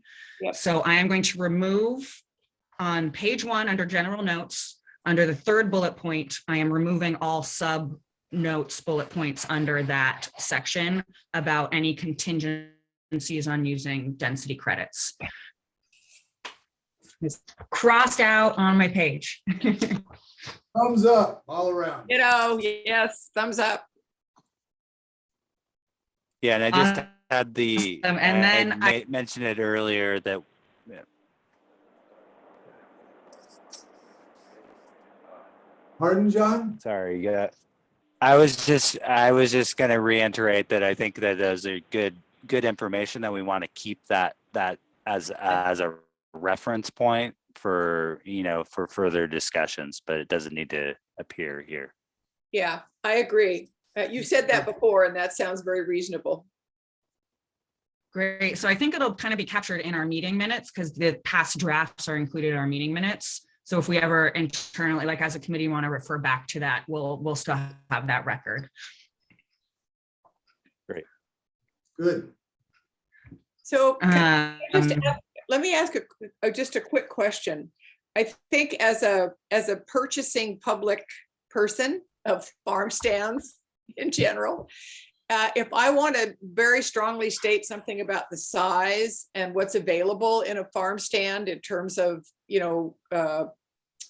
what do I want to say, promoting and featuring our local bounty and our farmers, would I submit a separate letter under my own name that you can just add to the back, or would I send it separately to the county? And you can maybe Summer can answer that for me after the meeting without taking up more time. No, I think that's an important point of clarification for any committee member. Summer, can you address it? Yeah, so you're welcome to submit comments directly to myself via email would be the best. That's probably the best way to do it, given the committee only meets, once a month. Okay. I can certainly distribute those to the committee members if you would like, if I do receive any comments from the public, any additional comments. Okay, I'll do that. Question on the size of the farm stands. Is that strictly the building? Could you like put folding tables out to sort of expand sales space? And would that fall outside of these limitations and be a way for people to go without having to jump into the LCP on this stuff? Food for thought, maybe.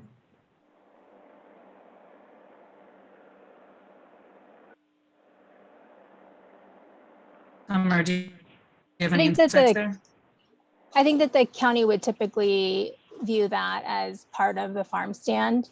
Any components of it would be included in a size limitation. Just generally how we apply kind of, that view on other sorts of developments. I think that it's certainly something that I don't think it's specifically identified or defined in our regs, though. So I think that is something that, the committee is welcome to, that tables and associated equipment is part of the. Okay, sorry for the sideline, guys. I know we're trying to get this done, so. Yeah, according to our discussion notes, the size limitations are regulated by PAD LCP to limit 200 square feet for a temporary farm stand and 1,000 square feet for a permanent farm stand. And we have notes in our discussions that both of these are way too small for realistic operations. Oh, right. I'm sorry. I thought I may have misunderstood Bill's question. I thought he was asking what all is defined in that 200 square feet. But you're right, it is limited to the size requirements that you've mentioned, Lauren. I just want to make sure to circle back to the protection measures for San Mateo County produce, because it felt like we maybe had a slightly different consensus or some stronger opinions we wanted to include in the notes. So I just wanted to ask how we felt about that 50% San Mateo grown produce requirement for permanent farm stands. If I remember correctly, it was an arbitrary number, so we didn't necessarily want to recommend something we had pulled out of thin air without understanding if it would be restrictive or protective one way or the other. But based on the conversation today, I wanted to revisit that and see if we felt like we did want to recommend a 50 or 75% or 25% or some percentage out there for San Mateo County grown produce requirements. I like 75% because it allows you that wiggle room to go get cherries and strawberries and, nectarines and citrus and nuts and stuff from more towards the Central Valley. And then 75% of the bounty we have here that's becoming more and more and more diverse. And we know that we can grow incredible diversity on the soil and stuff where we're just limited by the climate as I see it. We don't have the heat. And the severe cold that's needed for some of other things that we just can't grow here. Now, I'm not a great farmer. Louis would know, and John, and and Peter, you guys would know way better than me about that. So I'm just talking here with what knowledge I have or think I have. Yeah, my only hesitation is I mean, we grow a lot of diversity and I think we could sell things most months of the year, but I would hate to presume that the way that Bob Marsh has been running his farm stand all these years is not acceptable. I think that buying cherries and peaches, maybe makes sense for some folks. And maybe that ends up being a larger percentage than the stuff you're growing on your own farm. And I hear what Fred's saying about it being a slippery slope. So I feel a little bit torn there. I think that putting in that the 50% was discussed, and then maybe instead of putting in that later, we thought that would be too restrictive. Maybe we just say, we think that's a relatively good threshold, and rather than up, because I think we're wanting to make sure that this is important. more restrictive. Yeah. Maybe a generalized. Agreed. What if we? Yeah. Perhaps a generalized phrase like work to, maximize the amount of San Mateo County produce and minimize the amount of out of county produce without a specific limitation. So, then it's, I don't know what that would impact as far as enforcement and that sort of stuff. So just a thought. Well, you could say something like predominantly San Mateo Okay. County produce.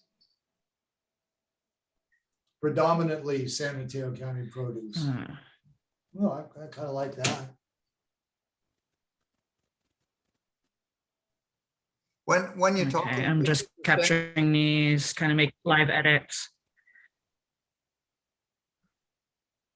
Louis, Louis, what were you you gonna wanted to say? say something? when you're talking 50%, are we talking 50% of sales or 50% of floor space? I think product. I mean, who's going to check on the sale? They're not going to check on the dollar volume of what you're selling in peaches. Yeah, no, I think it has to be, floor space. There's no way you could track the sales. No, I agree. I agree on that. Yeah. Good point, Louis. If I missed something, I was just live editing. Thought it was items, but that's all right. Pardon, Peter? Sorry. What did you I say? thought it was 50% of items versus floor space. I thought it was 50% of items. In other words, if you have peas, that's one item. Brussels sprouts, that's item 2. Artichokes, item 3. Let's see, potatoes, item 4. And then, so say if you have 10 items of locally grown of coastal stuff, and then if it's 50%, then you could have 50% of outside of county items, cherries, whatnot. That's how I was visualizing it, and that's just me. Yeah, I guess I'm sorry, and I wasn't accurate. I would agree with Peter. That's what I was thinking of it as. Yeah, it's a more practical way. Individual items. Yeah. Not as floor space, but that's just what I was thinking. So. And that would be easier to regulate. Yep. Yep. Okay, so based on what we're just discussing, I was just live editing our bullet point around this. So I'm going to read back to the updated version and see if this works or needs some more massaging. So this is the last bullet point on page 1 of the discussion notes. And I'm reading from my changed notes based on this conversation. Near consensus reached on requiring that a predominant amount of the produce be San Mateo County grown, along with out of county grown produce. A 15% of items be San Mateo grown produce requirement was discussed to maximize San Mateo grown produce and limit out of county produce while maintaining economic viability. You said 50%. Did I hear that? It sounded Yeah, like so I kept the 50% when you amount. just said it. I'm sorry, John, what was that? Oh, it just the way you said it sounded kind of like 15, but it was 50. Correct? Oh yeah, sorry, 50. Yeah, because I heard 15 as well. That's why I re-asked. Me too. I was. My bad. I need to work on my diction and elocution. Yes. Just a thought on the wording. I think be predominantly San Mateo County grown produce, and in any event, no more than 50% out of county. Rather than saying we discussed the option of a 50-50. Could you repeat that again, Bill? I didn't quite hear it, please. Yeah. That the items be predominantly San Mateo County grown produce, and in no event shall out of county produce exceed 50%. Okay.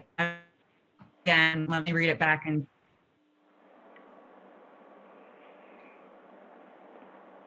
okay, I'm going to read back what I've got now. Near consensus reached on requiring a predominant amount of the produce be San Mateo County grown, supplemented by out of county grown produce. 50% of items be San Mateo County grown. Wait, let me read. A 50% of items be San Mateo County grown produce requirement was discussed to maximize San Mateo grown produce and limit out of county produce while maintaining economic viability. Do we feel that that captures the gist of our discussion and recommendations to the county? Read that again, Lauren. Yeah, I missed it in the middle. Okay. Near consensus reached on requiring a predominant amount of the produce be San Mateo County grown, supplemented by out of county grown produce. A 50% of items be San Mateo County grown requirement was discussed to maximize San Mateo County grown produce and limit out of county produce while maintaining economic viability.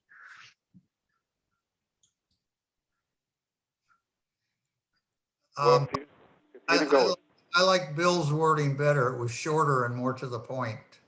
yeah, Okay, I'm just trying not to line edit a document I've been working on for Okay. 6 months. But okay, Bill, what is the specific phrasing you would like me to include? The produce sold at the stands be predominantly San Mateo County grown. And in any event, out of county produce not exceed 50% of the items. Of items. Yeah. Not sales, not floor space, but items. Items. Yeah.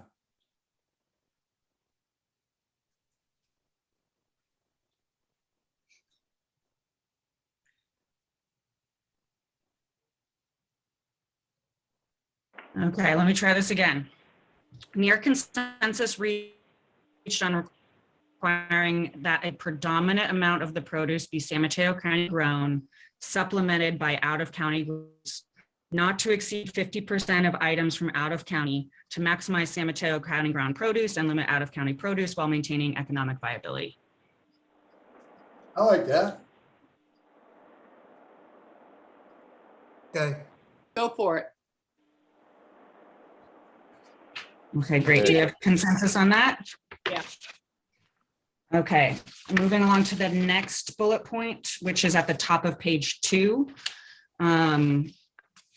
It currently reads, committee also discussed limiting source of produce to 300-mile radius or only California grown produce, but later felt there wasn't a need to put these types of restrictions in place.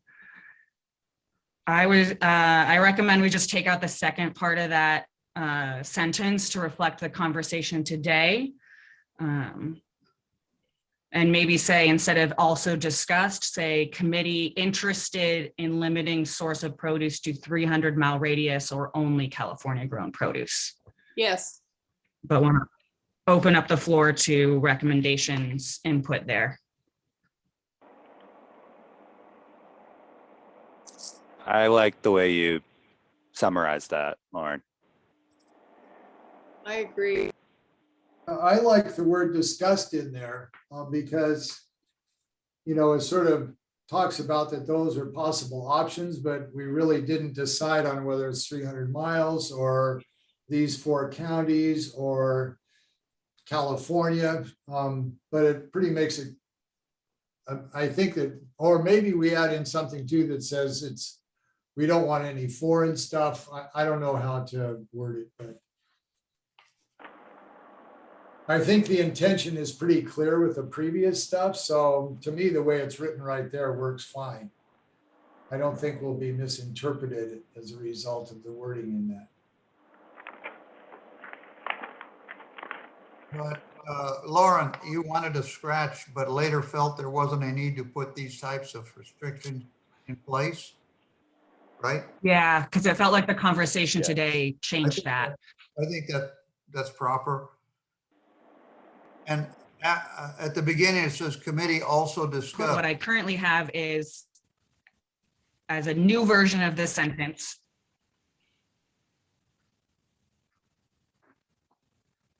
Yeah, sorry, what was that? Go ahead. Were you saying something else? Oh, after committee. Louis, sorry. Were you going to scratch also? Just put committee discussed? Okay, here's the current working version. Committee discussed and is interested in limiting source of produce to 300-mile radius or only California grown produce. Good. I like that. Yes. Great. And any other thoughts on that sentence? Onwards. Okay, those were the things that came up in tonight's discussion that I wanted to make sure were reflected. So how are we feeling based on those edits to density credits, to sourcing of where the produce comes from? How do we feel about our working draft of discussion notes?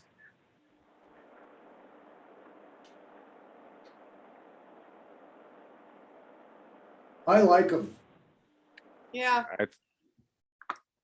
I like them, Lauren. Will you be getting this out in an email to us so that we could see how it will be presented?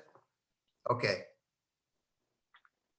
But basically, we're all nodding and going, yes, right? Yeah. The challenge is if I do another version of this before submitting and provide it for committee review before submitting to the county, I believe it will need to be agendized and on our January meeting.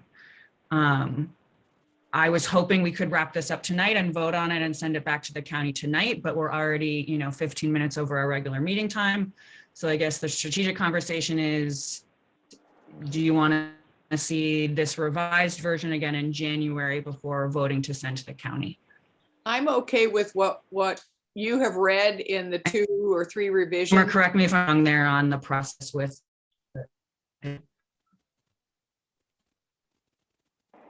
I think it's a go with the revisions that you've read to us.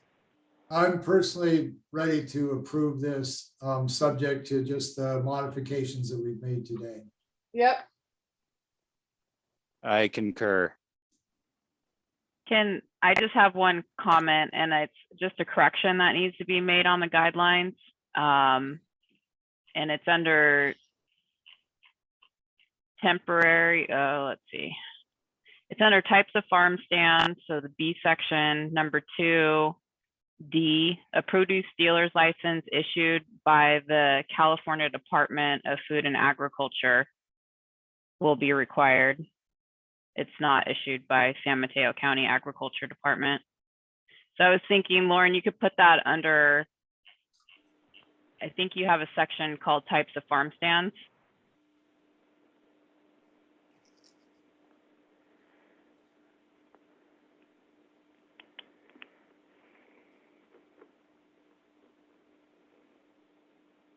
Yeah, and I'm wondering on something like that, that's a typo on the county side. Summer, is that something that the county can account for on their end, or does it need to be in our committee notes? Do we even need that in there? We can account for that.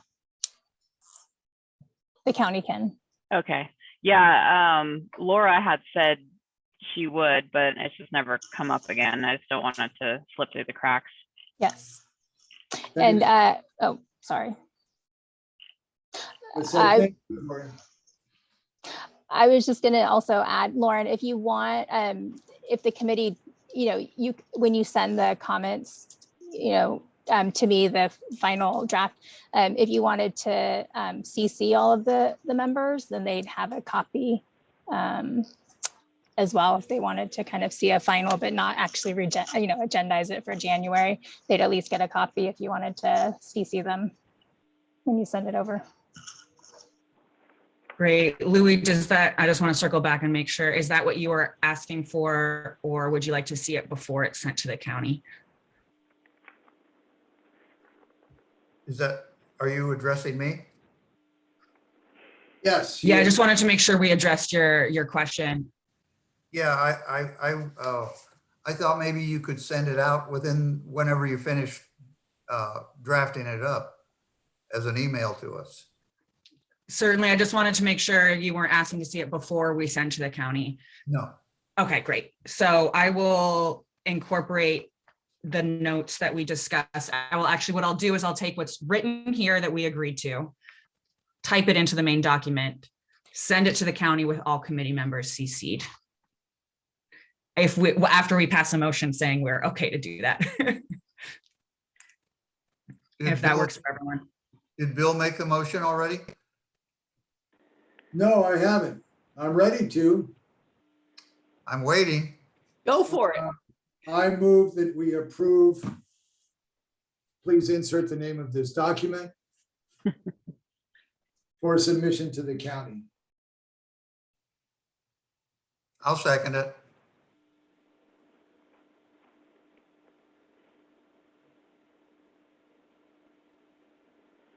John, you got a motion and a second. Great, let me just read this back. I was Okay. just typing it into our record. So based on, I'm filling in the blanks from Bill, there's a motion to approve the discussion notes on farm stand guidelines as amended by Bill, seconded by Louis. Yes. Okay, this is exciting. We got to this point, we're voting. So that we can get another draft back and review further, of course. Okay, where did my vote sheet go? Okay, roll call vote on agenda item number 9. Okay, Judy. Woohoo, yes. I got a quick question. Awesome. Louis. Yes. Oh, sorry, we've got a question. Peter, was that a question on the motion on the table? See these after you make the edits. Are we going to see it first, or are you going to just send it? She's just sending it. This is it. We'll Okay. get a copy of it right away. Okay, very good. Okay, thank you. Sorry. Don't apologize. We always want to ask clarifying questions on motions. Okay, I'm just going to start that at the top, just for the record. Judy. I get to do my woohoo again. All right. Yes. Thank you. Louis. Yes. John. Yes.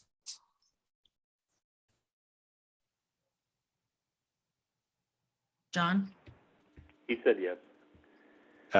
Yes. Yeah. Oh, okay. Sorry. Yes. Okay, awesome. Thank you. Bill. Yes. Great. Peter. Yes. And I'm Lauren and I vote yes. Guys, we did it. We Party did time. it. May I got a question? Thank you, thank you, thank you. I just want to say thank you to the committee for carrying this project forward for so long, and just the level of expertise and care and context that was brought to this conversation. I'm really proud of these discussion notes and how they reflect everyone's expertise here. And I'm excited to see the next draft from the county when we get them. And we can't thank you enough for hanging in there with us through all these months to keep redocumenting everything. Thank you. Thank you. Hope I didn't lose it too much today, guys. Forgive me. John, I have a question. Yeah. Thank you. Yeah, Peter. Peter, please go ahead. Okay, this is for Summer, I believe. I asked this question several meetings ago, and I never got a clear answer. But it was always historically, if you had a produce stand and it was all the produce that you grew yourself, and if you put it like on a trailer, this is on the edge of your property, sold your produce, pulled your trailer away, or the back of a pickup, but it was you didn't get any produce from any other place. It was solely yours. You didn't need a permit or anything. And I didn't get a clarification when I asked this question a few times if that's still the same. I apologize for if you haven't gotten clarification on that yet. We have permanent and temporary roadside stands in our regulations and the types of permits that are needed. So it sounds like it would qualify as either a temporary or permanent roadside stand, which then would be subject to some sort of permitting, whether it's exemptions or, for a more permanent facility would require a higher level of permitting. So I don't know if that fully answers your question. And I don't know if I'm understanding the limit of maybe what the activity is or the scope. Let me repeat the question a little bit. If a grower grows their own vegetables and they put them in the back of a pickup truck or a small trailer and they sell them their own grown produce, just like pumpkins, that says historically, because you grew them yourself and you sold them yourself, you never needed a permit. And at the end of the day, he drove the pickup away and trailer, and there was nothing there left. Historically, in the past, because it was grown and it was a temporary stand and it was gone every night, every day that there's didn't sell, or if it was just weekends only, and then at the end of the day drove it away, and it was grown their own. Historically, in the past, you never needed a permit to do that, and now it makes it sound like you do. That's my question. In that, yeah, with that kind of scope, it sounds like it would could qualify as a temporary roadside stand, which you wouldn't need, a PAD permit. It's allowed on PAD zone property. So it sounds like it would qualify under temporary roadside stands. And as long as it met the, the couple of qualifying criteria, it wouldn't need permits. So it sounds like that's what's been happening in the past. Perhaps if that's the case, that permits haven't been acquired, if it falls under those criteria for temporary roadside stands, that wouldn't need a permit. Okay, and then you don't need to go in the county because it's a temporary roadside permit. It's exempt. Is that correct? You wouldn't need to obtain permits from us. And if there's nothing to be constructed, so no building permit if it's just out of a pickup truck. Or a small trailer. Okay. Or a small trailer. You have to go into the county to get something, right? I'm sorry? I still would have to go to planning to get something, correct? As a temporary roadside stand, if it met the criteria, you would not need a permit from the planning and building department. Okay, so I don't need to go in at all. Okay, thank you. Summer, I have a question, Summer. What about these pop-ups that we see like at the top of 92 selling plants, and sometimes we see them selling cherries along the roads? Are they required to get a permit? If they're just kind of like a mobile vendor, they may need a business license. I would have to double check on that, but we do require business licenses for people. I mean, I'm assuming you're talking about this isn't something that's grown on the property like Peter was mentioning, and they're selling it on their property. They're just going along the highway. They're not even local. They're just coming from the valley or wherever, and they're you see them selling cherries. So technically they may need a business license. Like I said, we require business licenses for very specific certain types of uses, not every type of business in the county.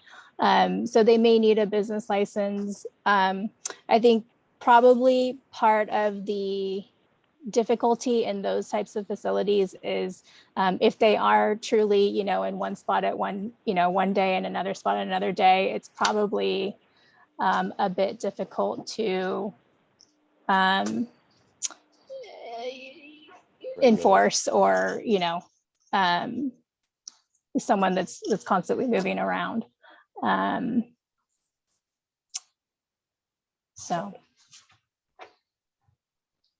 Okay, thank you. So I recognize it's getting pretty late here. Do you think we can go through the final item 11, and get this approved for Peter to have some dogs on his property? If you'd like, I can, Should if everyone has a minute, I could probably run through the director's report in a minute. If you'd like, I'll leave it up to the committee. Will it negatively impact Peter if we table it to the next meeting? No, it's just a report on activity through our department. It's not it's not being presented to Okay. the Ag Advisory Yeah. Committee as a, consideration item. Good. Okay. I think we also tabled this at the last meeting, so I don't know if everyone's willing to wait 5 minutes, we can just run through it and get it off our plates. If that's all it's gonna take, I'm totally good with that. I don't know. Great. Good. Then I'd invite Summer to present the final item. So this is just the Community Development Director's report, which reports on current permit activity from our office. And it's not for any committee considerations or recommendations. It's simply a report of information as to what we're seeing. So there were no planned agricultural district permits that were considered by the Board of Supervisors or the Planning Commission since the last Ag Advisory meeting. There was one application, new planned agricultural district permit, PAD application submitted on November 5th to our department. No decision has been made. It's in process. This was, the applicant was Smiling Dogs, Inc.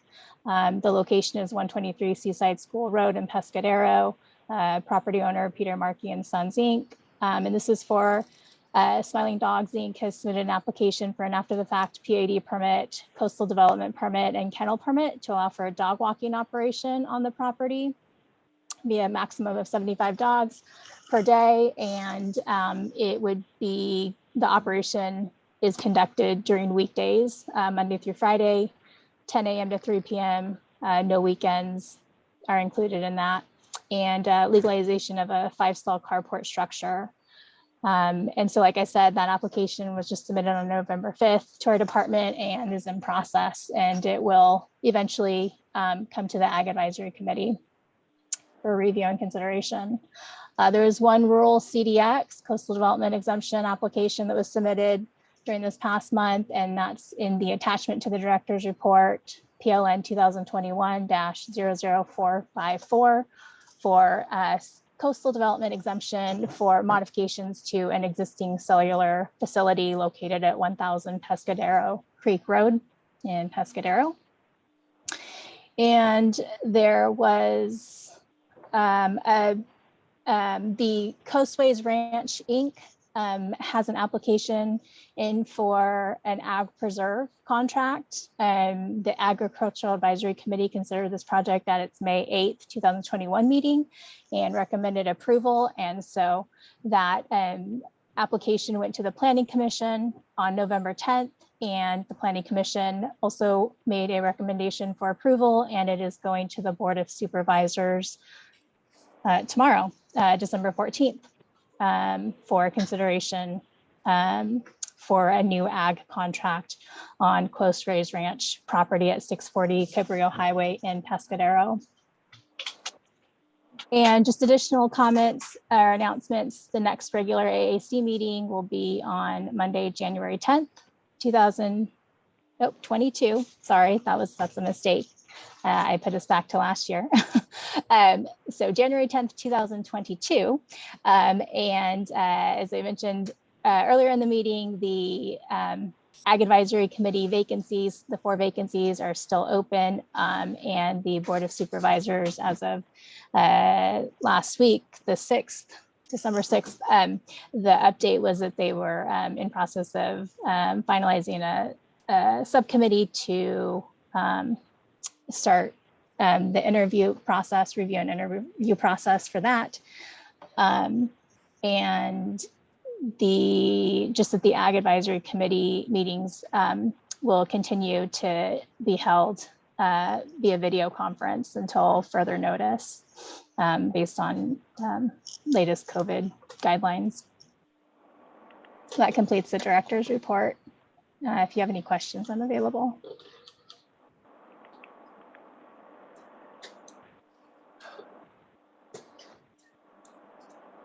Great, thank you very much. I think that reaches the end of our agenda, and I have one Bill thing. has his hand up. Yes. Go ahead. This last week, we lost a longtime member of the farming community in Pescadero, and Jim Reynolds passed away. So, you know, him and Meredith Reynolds with Level Leaf Farm down here have, I think, just been part of the backbone and the heart of Pescadero. So I'd just like to have that in the minutes, that we just want to perhaps honor them at this point. And maybe take a few seconds to think about it.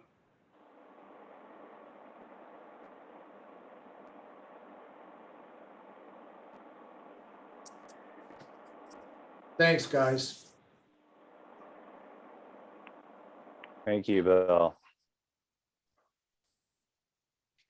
And with that, I guess I'd like to adjourn the meeting so we can all get to bed. Very good. Thank you, everyone. Thank you. Thank you for getting those discussion notes across the finish line today. Thank you. Really appreciate you guys. Excited to dig into next year. So I'll see you guys all next year. Happy holidays, All right. everybody. Stay Happy safe. holidays. Yeah, happy holidays. Happy holidays. Thanks, everyone. Bye-bye. Take care. Take care.